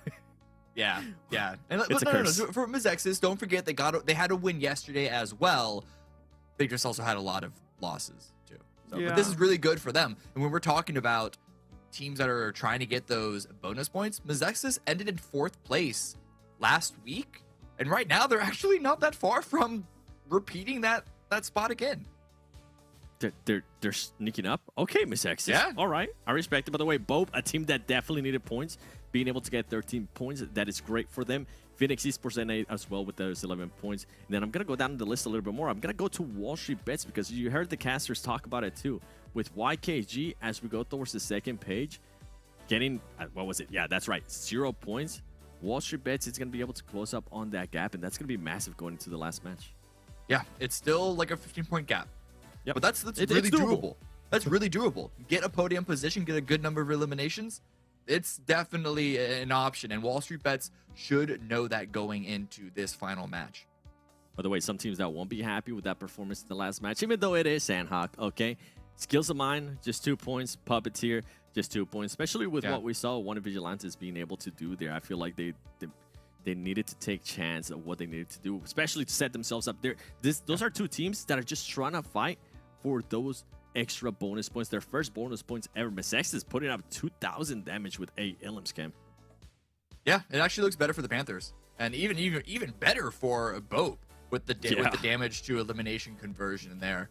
BOPE came out really, really good. This is the team that needs all the points that they can get. They're not going to be getting any bonus points. They're way too far for that. It's impossible for them to get any bonus points with 1 round remaining. However, with a performance like that, going up on the leaderboard and trying to put themselves into the top 16, that is definitely very, very doable if they can have more performances like this. Yeah, I think for right now, BOPE, they don't even know what bonus points are right now. All they're focused about is just that top 16, as you were mentioning. Golden Eagles being able to get those 6 eliminations too. This is a team that is also fighting to get back within those bonus points for the overall. I'm hoping that they're going to be able to do something. And for WALLSTREETBETS, I got to give them some credit too, because they didn't have one of the greatest Sanhok matches, but somehow they were still able to at least manage 6 eliminations. I do want to take a look at the overall before that next match, because I want to see how close these things are. You were mentioning between YKG and WALLSTREETBETS currently a 14-point lead, which, you know what, it's actually, no, 16 point. There you go. Did the math wrong. Close enough. Ladies and gentlemen, this is why I don't do math, right? Now my accountant dad's going to be calling me. Come on, son. WALLSTREETBETS. I think they might be able to do it. Yeah, no, They might it's be able to definitely clutch it up. possible. It's definitely possible. And we were also talking about these other teams like Skills of Mind and Puppeteer that, oh my God, can they do it? Can they get bonus points? They didn't get any week 1. Can they get them week 2? With that performance, with the Golden Eagles getting stepping up, the Chosen getting a couple, MEZEXIS performing well, getting that win, it's looking like it's not going to be possible for them either. So okay, we're going to be talking. It's probably going to end up like this at the end of this week, so I don't want to go too heavy into it right now. But this top 8 is looking very similar to week 1 top 8, despite the strange start to this week. The absolute roller coaster ride that it has been. And this is what I was mentioning too, and what you was just mentioning, Skills of Mind, Puppeteer. If they would have just taken advantage of that last game, if they would have just been able to get a little bit more points, they would have set themselves up great, because now one of Vigilantes is going to be sitting out, as well as some of the other teams. I mean, one of Vigilantes was a team that was getting those points. Not going to be able to do it. And then I'm going to be moving down now, because the Panthers, I feel like this team has been able to make at least a little bit of a comeback. We did see them at one point. I think they were in 16th place. And if we keep going down, SLR, this is a nice, refreshing view for them to at least be in the top 16 for this week 2 ranking, considering that the team, when we look at the season ranking, they're just nowhere near that top 16 yet. Yeah, but remember, you can see they've played 20 matches. So all the 4 teams below them have 1 more round to get that jump over them. And SLR's lead, even over 20th place, isn't that great, much less 17th and 18th. Yeah, with Angry Amateurs coming up, BOPE, I mean, we just saw what BOPE was able to do. Anything can happen in this last match in regards to top 16 for this, but that's not really going to matter. That top 16 for this leaderboard is mostly just a confidence booster for some of these teams. I think the thing that we're just going to be focusing on is which teams are actually currently performing really well in Erangel going into the last match. Because if WALLSTREETBETS is actually performing really well, you know what? Pull up the Erangel top performances, because I'm intrigued now. Is WALLSTREETBETS? They are. Ooh. That's good. That's good to see them up there. The eliminations are a little low compared to everyone else, but the damage is up there. Ignore N-Hyper. Ignore them. Ignore them. Ignore N-Hyper.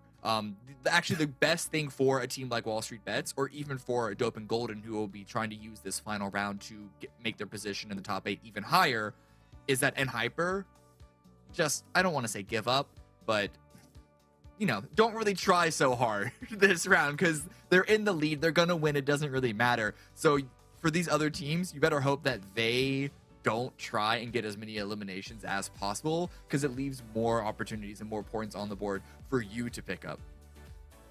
You're saying for these teams to ignore N-Hyper. You're telling me to ignore N-Hyper. I'm not going to be able to ignore N-Hyper. I know, it's hard. We're talking about this yesterday. Hot drops. Teams that are just going to be able to maybe handicap some of the other teams that are going to be challenging up, right? If you're N-Hyper, if you currently see that battle there for second place, are you not, if you for some reason come across WALLSTREETBETS, right? Are you for some reason just going to pull away from that fight so they can actually get a chance to pass YKG, and then they can create a bit of a gap? Because right now, keep in mind, YKG, they got first place last week, right? And right now, if they stay first and second, they're pretty much just going to end up tying in bonus points. Yeah, that doesn't really lower YKG's points, though. So yeah, by one, I think. Oh, yeah, okay. You'll be surprised, Ken. Sorry, I was thinking about the overall leaderboards, not the bonus points. Yeah, I guess I mean, maybe. I don't know. I don't think they're going to be thinking about that.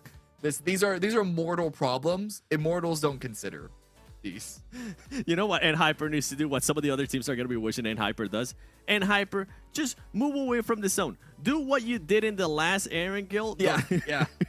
Don't stay in the zone. Do something completely different. Let us know in social media, though. Use hashtag PMPL NA if you think anybody is going to be using, and anybody's just going to be hot dropping here in this last Erangel, because I am hoping for it, okay? I don't think it's going to be N-Hyper. I don't think it's going to be any of those other teams. But I'm hoping those teams at the bottom that are looking for those points, just try to hot drop. Just do it for me, please. Any teams that you want to see hot drop? Cam? No, I want to see targeting. I want to see focus. I want to see potentially bridge camps and camping rotations, but don't hot drop. That's at this point, we know that that's the worst way to handicap a team while also putting yourself in a strong position, because usually you're just handicapping both. Yeah, but I like madness, so you know what? Just please. Oh no, it's fun to watch. It is fun to watch. Strategically, though, not it. Hot Jukes, Mustache Dave, do you guys like hot drops? Please let me know. Take it away, guys. Hot drops, hot drops, hot drops, Drops, hot drops, hot drops. Before we can get into the hot drops, get your code while it hot. Get Get your hot code. UC for the hot drops, and get that hot popcorn, because guess what, Hot Jukes? It's the final game of week number 2, baby. What? Let's go, baby. Erangel. I know you guys are as excited as I am, because we're going to watch N-Hyper get first place. We're going to watch YKG get second. What else we're going to watch? WALLSTREETBETS get third. But my question to you, Dave, is are you going to get fourth? That is the question. We're going to have to find out in just a little bit, as we're going to go have a nice little rehost, baby. So does that mean we get another UC code, though? Let's be real. Hey! By the way, talking about watching stuff, I saw someone in chat saying they're watching PMPL in portrait mode. So, yeah. Shout out to them right there. The pioneers of viewing PMPL. First time hearing that. Then a couple people saying, bro said feeder teams. Let's be real, Hot Jukes. There are some teams that might be in that category here. This week, though, you know what I'm saying? They could always bounce back. All these teams, all these players have the skills to pay the bills, of course. But when you're in these slumps, you're down there, man. Your mental is just drained, you know? So you kind of become potential prey for other teams who need elim points to hunt down. Yeah. And we've seen it. So let me tell you guys the definition of a feeder team. The reason why we say feeder team is not to be the toxic, like, oh, this team is just bad, right? When you do bad in a week, and you are at the bottom of the leaderboards, right? How it happens is if a team knocks and thirsts one of your players, a lot of the top squads will get the impression that, oh, hey, this team's at the bottom of the leaderboards. We could just full send them, right? Let's just go and just push it. Oh, it's this team, it's that team, right? And when that happens, it makes that game 10 times more difficult, right? Because if you're a team like Hyper, YKG, we've seen it plenty of times where one of their players gets finished, even though the other squad has the man advantage. Little hesitation. You know what I'm saying? A little like, oh, it's in Hyper. Oh no. Should we push? Should we? You know, and then that little hesitation gets in Hyper the dub. But, you know, if you're at the bottom of the leaderboard, talking SLR, talking, you know, Angry Amateurs, I'm looking at you, Panthers. I am looking at you. I can't believe I'm saying it. I am looking at you right now. You do not want to put yourself in that category, Dave. Yeah. By the way, I pulled the fast one on you. You didn't notice. But, oh my gosh, the triple sub of the shirt. How have I you failed? Didn't notice. You didn't notice. Oh so my gosh, what kind of IGL am I? Little tear from What the kind eye. Oh so my yeah, talking goodness. about the Hot Jukes IGL Car 98 return. I saw you in the chat today. A lot of 1v1 action going on. You already got people lined out the door looking to take that one on. Have you had any like highlight moments today, maybe this week number 2 so far? Like any moments that really stick out to you while we have the remake for this final game of week 2? There was definitely a few, right? I think WALLSTREETBETS has been a big surprise for me, right? Seeing them get so many chicken dinners and taking it away has been something I've been really excited about. Anying, right? Anying is a bad man as well. I mean, we've seen some highlight players. That's what I love about this tournament, right? I think we're still seeing way too many reckless pushes. I'm gonna say that right now. For PMPL NA, I am shocked to see so many just random, you know, mindless full sends rotations. I just don't believe it, right? I mean, at this level, you shouldn't be rotating a vehicle unless you know exactly what is there, you know? You can't just bet and hope that a team isn't there anymore. If that's the case, it's better to just be on foot, shoot with that M4, and try to make it happen with your squad rather than just full send. Yeah, I love it. And I guess for me, this one's a hot one because as we progress with the weeks of PMPL and all the other PMPLs out there for the different regions, I'm starting to see kind of the conversation in the chats or, you know, on the Reddit or whatnot of like the shotgun. People are starting to get a little sensitive with these shotguns in their emotions and their feelings. Personally, I love the shotgun meta, but I can also see those other people though on the other side kind of being like, is it too much? You know what I'm saying? Well, is it too much? Is it gone too far? I'll say this though. I'll say this, Dave, and I am approved to say this, okay? If you have a problem with the shotgun meta or you want to make some adjustments, Reddit is the place to do it. That is the place to do it. That's where a lot of eyes from the big dogs in PUBG Mobile are gonna look.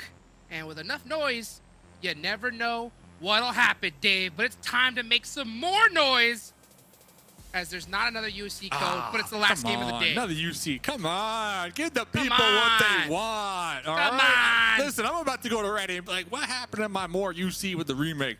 I'm typing right now on Jukes. I'm typing too. And Send. So thanks for the hot tip though, because honestly, before Vikendi was introduced, I was sending emails. I didn't know Reddit is where it's at. So look forward to your boy, DBS Lover on Reddit posting some posts later on. So the plane path, boom, boom, straight up the middle. Love to see it. Everybody should be able to parachute to their heart's content right now. I don't see any real struggles with this current plane path. It's pretty much as fair as it can get here. But it is the last game of week 2. And we heard Cameron Davis and Seven on the desk talking about the potential for end week last game shenanigans. I think it's there.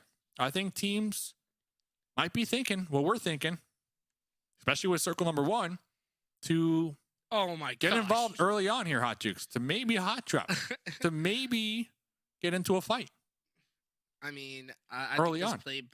this playing path was just a metaphor, right? Down the middle, looking like an arrow, just going to the top, Dave, to the pinnacle of PUBG Mobile Esports. And this last game, I am not shocked if we're going to see just absolute craziness. I mean, these teams at the bottom know that they've got nowhere to go. I hope that they still utilize this as an opportunity, right, to still continue to work on those issues and work them out here. This is a very important game for a lot of squads. One thing I want to look for, though, Dave. What? I'm really Wall Street Bets? looking at Wall Street Bets. Wall Street Bets. Wall Street No hot drops, Bets. by the way. No Seven hot sad. drops. Big sad. But Wall Street Bets definitely have a really good opportunity right here. As we can see their points difference right now. 163 Wall Street Bets. YKG 179, baby. Wow. And that's the difference. Bonus points, not much. Only one bonus point different. All right, let's be real. They're not going to be crying too much about it. But Hot Jukes, we talk about this all the time. We've seen so many events. It's the last game. And 1 point was that deciding factor. Wouldn't it just be insane if Wall Street Bets overtake YKG and then say in the finals they qualified by only 1 point? This Don't would be even the say that. game that they got that 1 point because of the bonus points. Don't even put that out in the universe. I'm putting it out there. It's out there. Oh, goodness. It's there. You know what? It is there because we've seen it so many times. We've seen where 0 points has made the difference, right? Where it's literally a tie and whoever got the most chicken dinners, right, moved on. And another team had to, unfortunately, just keep their bags at home and cry themselves to sleep at night waiting for another season, Dave. So you do not want to put yourself in that position. Get all the bonus points you can. Wall Street Bets need to have a monster game, and I'm looking at them right now. Their Rosshawk position, 2-2 split. yeah, it is a not a bad one, right? I mean, they're gonna try to get as much loot as they can. The rotation, though, into this next zone is what's gonna be tricky for Wall Street Bets. The thing is, if there was ever a team to intentionally like loot real quick and then go hunt you down, I feel like it would be the Chosen. For some reason, I'm getting those vibes from the Chosen, and like they're east of Rosshawk right now. Hot Jukes. What do you think about that? Like, if you're Wall Street Bets, knowing how big of an opportunity you have this game to get that second place in week number 2, do you think they're even concerned with other teams setting up rotation camps? Oh yeah. Oh yeah, you should be, especially with where the zone is, and if you're located at Rosshawk right now, how you path yourself into the zone is gonna make or break you, really. So that's something that Wall Street Bets are gonna have to scout for. Hopefully we can see them get those, 4 vehicles. That'd be nice, but Rosshawk can be really tricky. Sometimes those vehicles spawn and don't. I really miss the days where we got those hardcore dedicated vehicle spawns. I would love to see that come back. Back in my day. Back in my day, man, guys. Back in my day. That's something we'd like to see some noise for as well. But, when it comes to Wall Street Bets, they need, what is it they need? How many points? Let me just do the numbers here. 16? 16 points to tie? Yep. 16 points to tie. And 17 to pass up YKG. And YKG's not playing in this match. Nope. So you know what you need to do, right? How are you going to execute it? You got to realize that it's going to have to be with some eliminations too. And I would really be hunting down some third parties if I was Wall Street Bets. Talking about hunting down. We heard some shots ringing out. We got a runner. We got a runner, boys. Oh, no, what? Pit maneuver. On your own teammate. Calm him down. That one happened. Yep. Yeah, I think Gaji is just such a legend with the buggy that the Chosen is like, hey, you need to calm down, bro. You need to calm down. And they're actually catching. They're catching Beowulf. These Bugattis, I tell you what, are zooming. Oh, Onion thought he meant right. Never mind. Second thoughts, and he's going to get away. Baby Tang does get to this compound. I wouldn't be surprised. Yeah, you're right. The Chosen just full sense. Woke up in a new Bugatti. trying to sing right there, but it's getting late here. Golden Eagles. Remember, we were talking about this team game number 1. We were talking about their goals. We were talking about their inspirational speech in the locker room. Their goal today was to make that top 8 to get that additional bonus point. They're in 8th place right now. Wanted Vigilantes are sitting out this game. So the only other team that is on their trail to keep an eye on to overtake the Golden Eagles for those potential bonus points, Skills of Mine, Puppeteer, because Phoenix Esports are also out here, Juke. So Golden Eagles, I love how they had a rough week, but they came into the final day with a plan, and they have been executing that plan here today so far, my man. Yes, they have. And Hyper, do they really need a plan at this point? Nope. No, they do not. If They I'm are in being Hyper, chilling. my plan This is is a victory to have fun. Remember, we're gaming out here. This is a victory lap if I have ever seen it. Mm-hmm. Well, at the end of the day, by the way, right? I mean, there is the overall leaderboards. From The all weeks overall. combined. Yeah. Yeah, the overall. So, I mean, there's no reason for them to sleep at this one as well. Go, go, go! Needs to listen to his name. Barely makes it away. He's going. And he's gone. Oh, is he, though? He's gone. Is he? Oh, he is. He He's is. gone. Yeah, so remember, those season overall points are They going matter. to be important. So, and Hyper definitely shouldn't let off the gas here. You never know what's going to happen in these future weeks. We are starting to see some teams improve, and the longer you are dominant, the bigger target you have on your back. There's almost a part of me, like deep down, okay, that wanted to see the zone not go all the way to the mainland, and it did just that. So Remix, if I'm Remix from MEZEXIS, I might actually kind of be calling back to the teammates to, I don't know, at least have another one on me. I don't see it hard shifting again, but I think the potential to hold down the military base, the northern half, and survive and try to get some additional placement points could be a potential play in the playbook here, Hot Jukes. I know you're not going to agree with it, but there's just so many teams up on the mainland in the north near Farm, Shelter, and Milta that the chances of getting taken out right now are pretty high. Yes, they are. Let's see what Nate's going to do here with some shots. Oh, wow. Nate. On point, dude. Nate is a monster with that UMP. Here he goes, throwing a smoke, about to run out in the wide open. He's going to have to hit some shots here in a second as Zuko is driving up. Nate shimmying back and forth. Big Nate got his dancing shoes on as he's going to go for this first aid kit. Blue zone's coming, though. Got it. So the Golden Eagles also don't want to get taken out right here because they are in 8th place. They're within those bonus Minute points on the weeklies here. They're going to be gatekeeping the Panthers right down the edge. You have a vehicle to work with, Dodge Reno. Looks like the Golden Eagles are going to be playing the zone here because that shift, these 3 teams are as far as you can get right now from the current zone. And then also Angry Amateur is also in the area. So there's 3 teams all on the approach in the north here in vehicles trying to outrun the blue. Very nice. Golden Eagle Stranger, 99. Just getting in that vehicle and full sending it. And Hyper, big chillin'. Looks like they do have some eliminations already. Classic and Hyper. Classic. With 4, a full squad. Men of 4. Rip. The Chosen. Up on top of this hill. And they're going to just have some nice little back and forths here. Ooh. GK first Watch get out. pieced up a little bit. Yeah, Yeah, but watch the out. Chosen aren't pushing this even if they get a knock. No point. Chosen 7th place. Here comes BOPE. So pretty solid last game performance. They are going to be a little too separated, in my opinion, over here in Milta, especially with Milta being such a centralized city in this circle. A lot of teams are going to be opting to crash here and make it their home for the time being. It looks like the Puppeteer is one of those squads. MEZEXIS down there. Excuse. Angry Amateurs now just rolling up. BOPE so separated right now. Got him. Jericho hitting them shots, though, with the double barrel shotgun.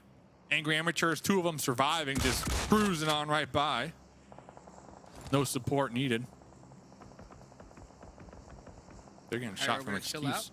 Oh my gosh, this zone. More water in play. Under the bridge is available here. MEZEXIS is all the way at that edge of the zone. So my Execute. Yeah. My call still on point. Still on point. Execute. This is their time to shine, though. I mean, this is the zone that they hope for. Guy. Angry Nice. Amateurs, just, you know, just vibing here on the final map of week number 2. Vibing. I believe they have Don't count one on more Shoxa. player up. Don't count out Shoxa, though. I've seen this man hit a 1v3 before. That was quite disgusting. Yeah. He is in this 3-stack by himself, unfortunately. As we watch the rest of Dope. Looking to... Ooh, teamwork right there. Oh, nice. Little bandage action, underhand. Take it. Take it. Love that mechanic. Nate! Zuko! Scaring off, execute. They don't want none of it. They don't want that smoke, Dave. They have a really good position when it comes to having a buffer zone on the west side of this new circle with, I'm going to call it, there's about 50% water in play right now. Yep. Not a lot of room to work with. Execute probably have one of the best positions just because no one's near them. Just a duo from the Panthers. The question of the game, which team will win the map? Oh. If I was a betting man, I would say Execute have a high probability here, Hot Jukes. Yeah, they definitely have a good spot because regardless of where the zone goes, they should be able to kind of just drive along that beach line, especially since there's nobody holding the bridge right now. Oh, Remix trying to catch Dose with a single grenade. Skills of mine. Dose's teammates kind of just doing How about donuts two? over there while Oh. Dose is receiving nades. some grenades. Looks How like about Dose tres? doesn't want this. Dose trying to get away. Remix with the spray down M4. 3 bullets to go. Missing the mark. Almost able to get him down. Did piece up the vehicle pretty well, though. It is going to be smoking. Oh, yeah. That buggy is not healthy, but he's going to have to do for now. Dong!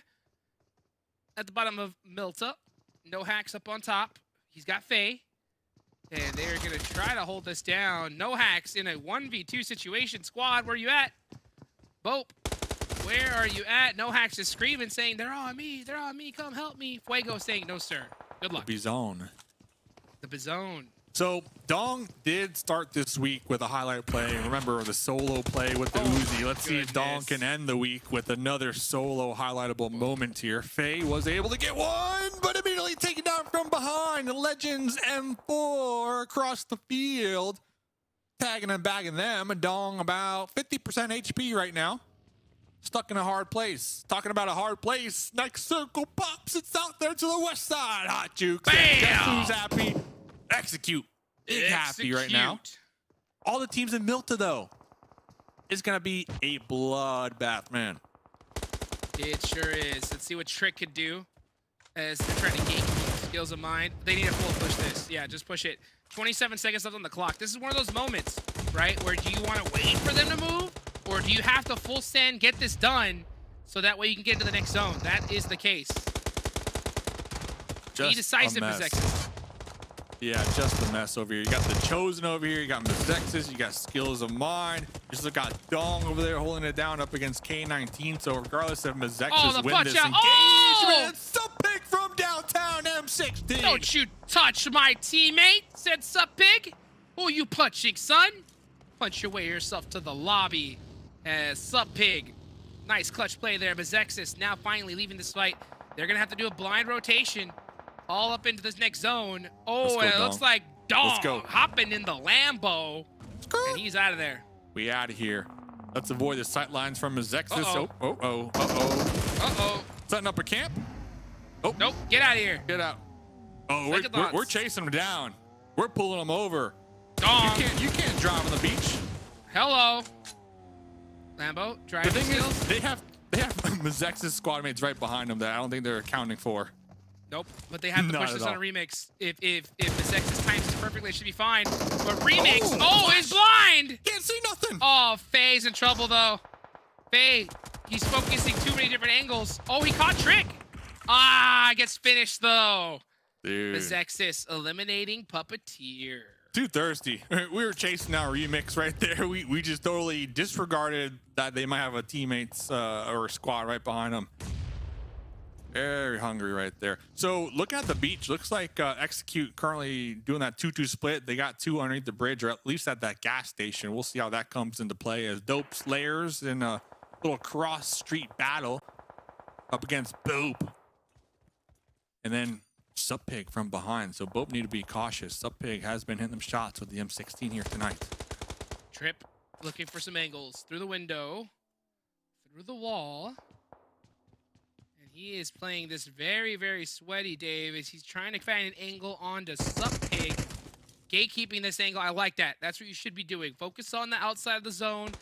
Make sure you don't get crept up on, and then focus inwards right after. Couldn't agree more. Couldn't agree more. And I really do like, I appreciate BOPE's position, especially with a third story. They might have additional sight lines over Dope Slayers because you can't discount K19 playing the fields, the outskirts right there on the edge in the north. We're just going to be a thorn in many sides here in this game. Wall Street Bets, though, are you surprised? They got a beautiful position. Will be favored in the next circle. Wall Street Bets. What are you doing? They're looking to overtake YKG. It's there. The potential is there. Here's the thing, though, Dave. They don't need just a chicken dinner. They need that and 7 eliminations. They don't have any so far. So they got to start focusing on these squads because last game of the day, you wouldn't be surprised if you see some of these teams that know that they got nothing to lose or they're going to get home early. And they might make some aggressive pushes they normally wouldn't make. So if you're Wall Street Bets, I would be very much on the hunt for some eliminations. Looks like BOPE have a knock on the Dope Slayers, but instead of taking advantage and making the push across the road with some smokes, they're going to attempt to get some more grenade knocks. Missing the mark. Robert did get picked up. Both teams are in the circle, so they don't have to move for the time being, but they're right there on the edge. Brago spotting 2 on the beach, on the shoreline. 2 MEZEXIS players hitting the dirt, still alive. Position compromised, though. Waiting. 2 minutes on the clock. Circle number 5. Zone is starting to close. Saw Wall Street Bets knocking the kill feed right there. There you go. Let's see what Execute's going to do. Execute with the thickest 2-2 split once again. Now are going to have to see Casper and Jason meet up with Fate and Tensa. Can they make that rotation, though? K19 full sending it on to XQS and the Panthers. They got the man advantage. Here comes Poppy. Panthers from behind, trying to take some shots. Kindness in the feed as well. James trying to provide that support from that flat top, missing the sight lines. X straight now prone, now waiting for Poppy to make the push. Attempting to get the grenade here. Gonna be tossing that one down. Oh, right on the wow. mark. That's a good grenade. I've seen one. Oh my gosh, X straight with the jump shotgun. Beautifully done there. Let's see what's gonna happen. Oh no. It looks like, you know what? I know that Wall Street Bets is the definite pick here to win this game, but I'm gonna pick Execute. They have the most ridiculous 2-2 split.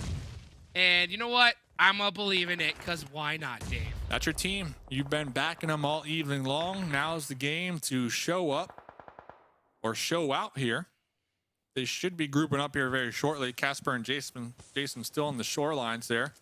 They're going to need to make sure to hold out and Hyper in the north, who are still alive, just poking at everybody here. Looking in as now James going to be making the push. Looks like Excuse have the compound for the time being, holding it down. Meanwhile, during that engagement, the Panthers have just been prone right there trying to survive in the trenches. Holding down. Holding down. Center zone. See, here's the thing, is that this is only zone 5. Normally we would have almost double the team alive at this point. But so many squads went out early because of the zone, but also because it's the last game. So these eliminations are really starting to get soaked up. Kubi goes down. Kindness, throw a grenade. You know you want to. 5 grenades. Kindness, you got this. 2 mollies. Rin. Timing it up. Oh, in the Zone. shack. He's scared. He doesn't want to nade his own teammate. Zuko's like, you got this. Ren trying to get Huh? the grenade through the slit in the window, through the smokes. Tapped him up a little bit there. I love this shack though. This is the shack attack. Shack attack. The And it's shack on the north attack. side of the zone. Inside of it, so it should be fine. But right now they just gotta watch out for those nades. Oh. Back it up. Back it up. Talking about Back backing it it up. up. 3 teams on the north side need to make the move now. These 3 teams have been looking at each other for a hot minute. Dope Slayers trying to put a stop to the push from both from across the way. We see the smoke. Scarecrow trying to get the heal up on the window. Oh my But gosh, look at this, the Fuego. shots in the vehicle. You're not going anywhere, the Dope Players are saying. The response is on point right now. They're even making the push across the road to clean it up. The Panthers get eliminated by Kindness with a beautiful grenade. Gonna clear them out in the shack, so Kindness able to thread that needle and trip. Come on, Trip.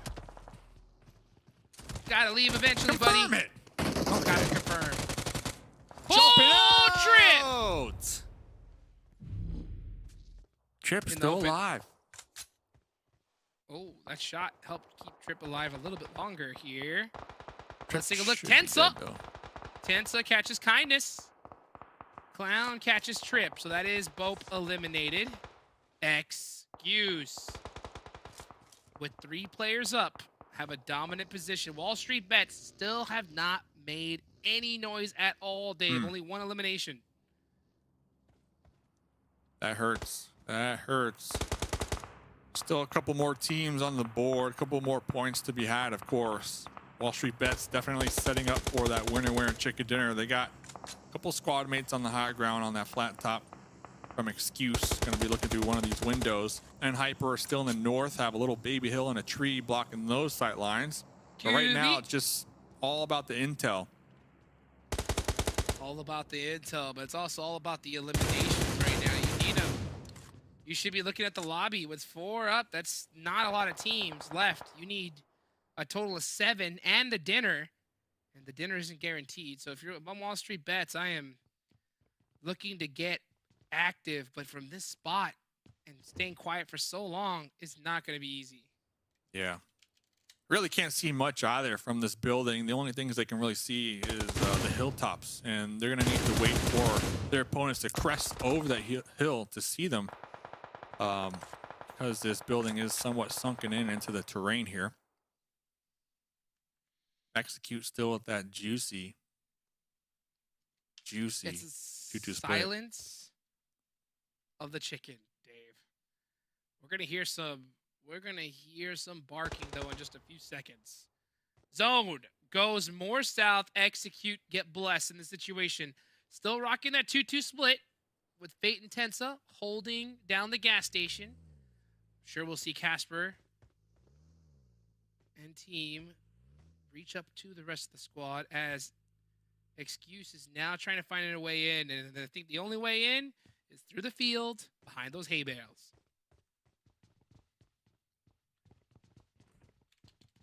Not optimal. That is The for calm sure. before the storm here. Rush. Catch it, Casper.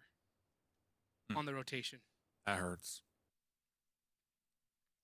This is what I'm talking about, Dave. That hurts. My heart hurts, Dave. K19. Every single. They're pushing this one. They're trying to clear out N Hyper over here. They should see them here any moment. They haven't already spotted them. But Kindness, whoa! Who's popping in the vehicle here at this Beautiful. point? No, that was actually a great one because that tricked N Hyper into focusing inwards, but Ooh. unfortunately, the shots just weren't there. K19 eliminated and Hyper gone. Okay. Some heavy hitters out the lobby now. Wall Street Bets 4 up. Execute 4 up. Looks like they were able to get that pickup. It's looking scary. Looking scary. Scary Terry. Ooh, Excuse Casper might is- push into Wall Street Bets area here, Hot Jukes. Yeah, Casper's way out of position now after that knock. So gonna have to run his way in. He could definitely hold a disgusting angle though. But it's all Excuse and Wall Street Bets here. I don't think, yeah, we're not going to see anything crazy until the next zone. Yeah, and that's the sad part. Like, I know Wall Street Bets are looking for the winner chicken dinner, but like we keep talking about, if they want to make that second place, they also need some elims to go with it to end their week number 2. I would like to see them be a little proactive here, pop out of the safety and comfort of the compounds, and maybe even look towards excuse almost here to try to get some elims here. But that's not the case. They're going to be holding it down. Next zone does pop, so they will be forced to move out. And look who is in it. Tensa just zoned in right now onto the Wall Street Bets warehouses, compounds. Can Jason and Casper make it to their teammates from the split? That is going to be the big question. Fate does get pieced up a little bit. Ooh, nice little taps back and forth. Fate going to go for that bandage. Man, Wall Street Bets need to take out almost this whole lobby. Yeah, and look at that terrain that they need to bridge the gap with as well. It's just an open little field, and then you're going to have Excuse right behind you. So Excuse might opt to wrap around the east and fight MEZEXIS. That's best case scenario. We're starting to see some smokes right now from Wall Street Bets as now they realize they need to push out. Casper does find that vehicle. D on the way out. Here they go. Excuse forced to push out as well. D leading the charge as is tradition. Fate, oh my gosh, Rosh with a beautiful nade. That is gonna just absolutely destroy Wall Street Bets. Yeah, free fire through the smokes right there, just letting it rip. Some of these shots will be connecting. Are we looking for a play though? Or are we looking to pop in that buggy and seal the deal? Okay. Bets not going down without a fight. They know what's on the line here. They need that extra bonus point. It's just exotic, crawling, begging for that hay bale.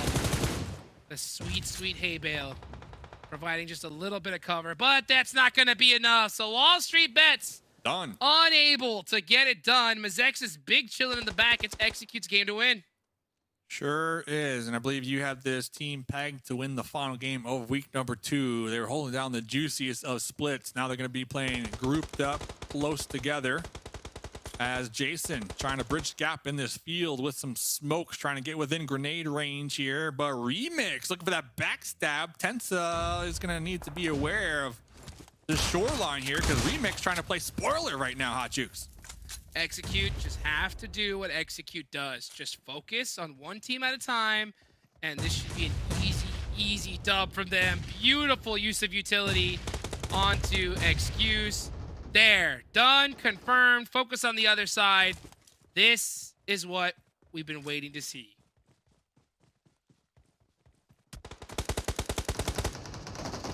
Winner, chicken dinner here any moment in a 4v2 situation. MEZEXIS, Clown MEZEXIS, 7 elims here in this game. MEZEXIS have had a phenomenal day here today as well. Massive come up for this squad this week as a whole, but Execute looking to seal the deal as Clown. Oh! Trying to avoid the confirm, but little did they know the MG3 blowing up that US right there at the end to get an additional elim point for Execute, Hot Jukes. Beautifully done right there. That 2-2 split, scared me once again, but they made it work, right? They were able to go ahead and get those players to each other, and then once the play is obvious, this Execute team is so tough to spot. It should be easy dinners for them, so I'm glad that they were able to get it done here at the end and pull out that nice 6 elimination dinner. Execute as well, if I'm not mistaken, first week implementing Tensa on the main roster. Week 1, I don't believe they had Tensa, right? I think Tensa came into play the final day of week number 1, but this week Tensa has been playing every single game with the team. So big come up for Execute, as week 1 they were 7th. Now they're either 3rd or 4th, but regardless, pretty solid week. We saw a lot of improvements from a couple teams here, Wall Street Bets, Execute in particular. But I'm looking forward to seeing what the desk has to say about week 2 as a whole. Ladies and gentlemen, don't go anywhere. We'll be right back. Hot Jukes, Mustache Dave, signing out. Week 2, PMPL NA.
Execute being able to finish the week 2 there with the win. Before we get started breaking down that match, quick little shout out to Monster Energy, our official energy drink partner.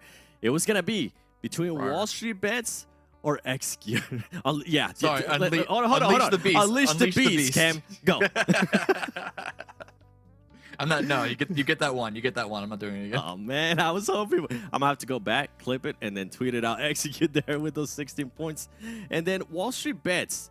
I feel like they just played that so passive. They were thinking maybe if they just went for the win, it was gonna be enough. It was not gonna be enough. Wall Street Bets. I wish you guys would have been a little bit more aggressive.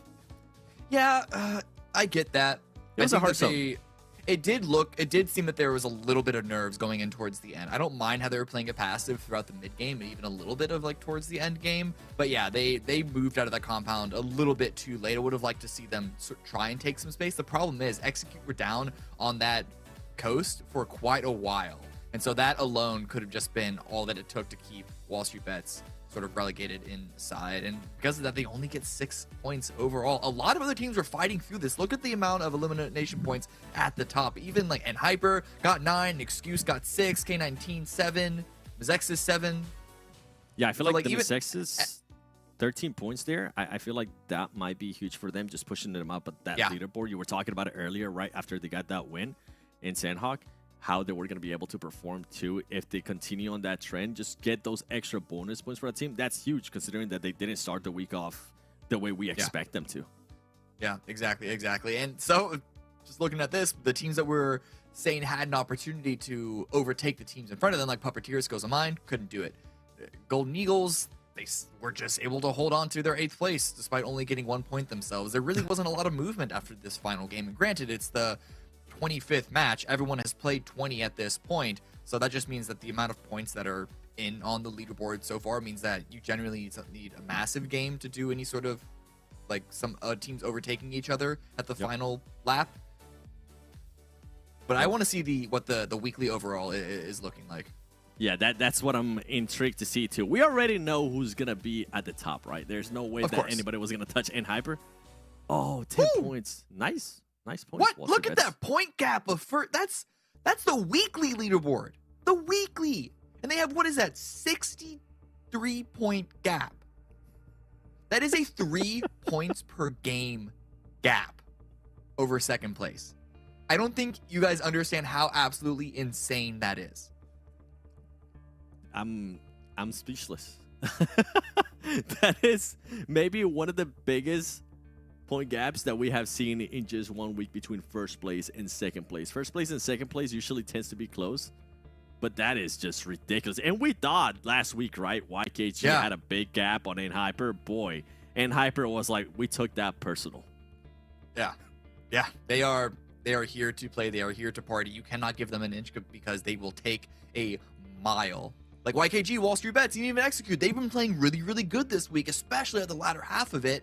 But all 3 of those teams have rounds that they go down early. They have multiple rounds. And Hyper barely has those. They had like 1 or 2 yesterday, and that's all that I can really remember. Yeah, and by the way, MEZEXIS is going to be able to move up 1 spot to that 5th place, which is great for them because they're going to be able to get that extra placement point. Now, some of the teams that we were kind of hoping they will be trying to go for that 1st placement point, Skill of Minds and Puppeteer, they end up currently in 10th and 11th. You know what? It's still good for them and still a good turnaround for Puppeteer. I like what I saw out of them. I feel like they can definitely continue to improve and get themselves to that top 16, which is going to matter a lot. That way, if they can make it to the finals, they might be able to actually do that. Yeah, exactly. But it's skills. Yeah, these teams are really good for getting themselves into the grand finals, but it's just the top 8 teams from last week who got those bonus points are the same top 8 teams from this week to get those bonus points. So we are getting very much a haves versus have-nots. Yeah, we'll see. We'll see what's gonna happen. I'm pretty sure week 3 is usually when the madness ensues and when the most random of teams decide to step it up. So I can't wait to see which team that's gonna be it. I won't be here for that, but I'll definitely be watching. I'll be keeping track of who's currently gonna be performing pretty well. But for today, I have no idea who the MVP could be. Oh, I feel like I've been starting to say this more and more, especially yesterday and today. Wait, today I'm trying to think. Ooh, could be. I'm trying to think of who's done consistently Right? well today. Could be someone from Skills of Mind. Oh, wow. I think it might be another like surprise. Another surprise. All right. Yeah. You know what? I'm ready for the surprise. Either that or I'm it's just ready. another member of NHyper. It might just be GK first. Yeah. See, I got there in the end. It is GK first. When in doubt, ladies and gentlemen, just go with somebody from NHyper. GK Yeah, first, when in 16 doubt. eliminations, 22 average survival time. NHyper overall, I mean, this week they just stepped it to another level. They were able to take advantage of YKG not being able to play so well. We were saying NHyper was going to be able to kind of take a break, take a breather, right? If they wanted to, they could try different stuff.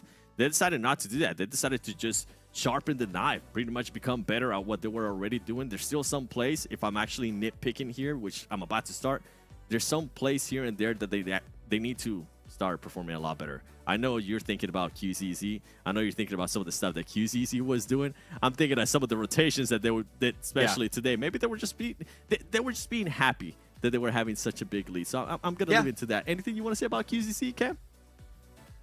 QZ, listen, it's just that one buggy play from earlier this week that's stuck in my Not just craw. the buggy play. Remember looting mid-fight? I mean, that one, maybe the information was wrong on that one. Okay, it's just the buggy play that's one that tilts me. But no, like, as NHyper, they're performing so well, you really can't blame them for just going around and having fun and doing ego plays like that. Because if they're not getting punished, then and they're even still in the lead. The crazy part is, even for them to do that, they still end up with one of the biggest gaps that we've ever seen before between first and second place. Let us know what surprised you here in week 2. Was it NHyper's performance? Was it some of the other teams actually being able to step it up, like WALLSTREETBETS execute there at the end as well? Make sure you use that hashtag PMPL NA.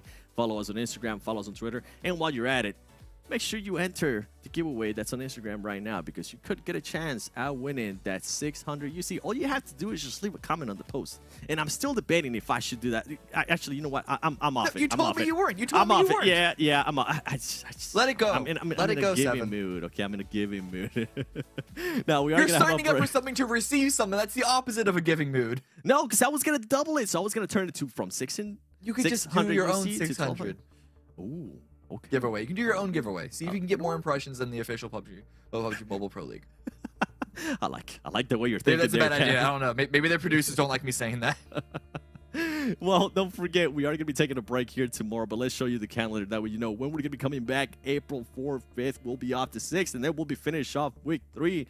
And then on to the finals. I'm excited to see what's going to be happening here. It is coming to an end for us. Cam, we will be, I mean, I won't be back into the finals. I think you will be back until later on. Wink, wink. We'll have to wait and see what kind of surprise it's going to be there. Anything you want to say before we end it? No, just these have been some really great games. On one hand, I hope that people can challenge NHyper. I don't want to see NHyper slip up, just because seeing them play despite the ego rushes that they do sometimes can be a little ridiculous. It's still just amazing play because they are mostly on, and they're on at a level that I think you rarely see in these regional leagues. So, I expect great things from them once we start to overlap the leagues a little bit more, the regions a bit more. I'm with you. I hope they don't slow down. Just keep sharpening that knife, right? Keep doing your thing and keep on improving. I can't wait to see which teams are actually going to be going to the finals. By the way, it's been a pleasure working with you. My name is Sunworlds Gaming. It's been an amazing analyst, Cameron Davis. Shout out to the casters, Mustache Dave and Hot Jukes. And we will see you in the next one. Thanks so much for watching the PMPL NA Spring Split 2023.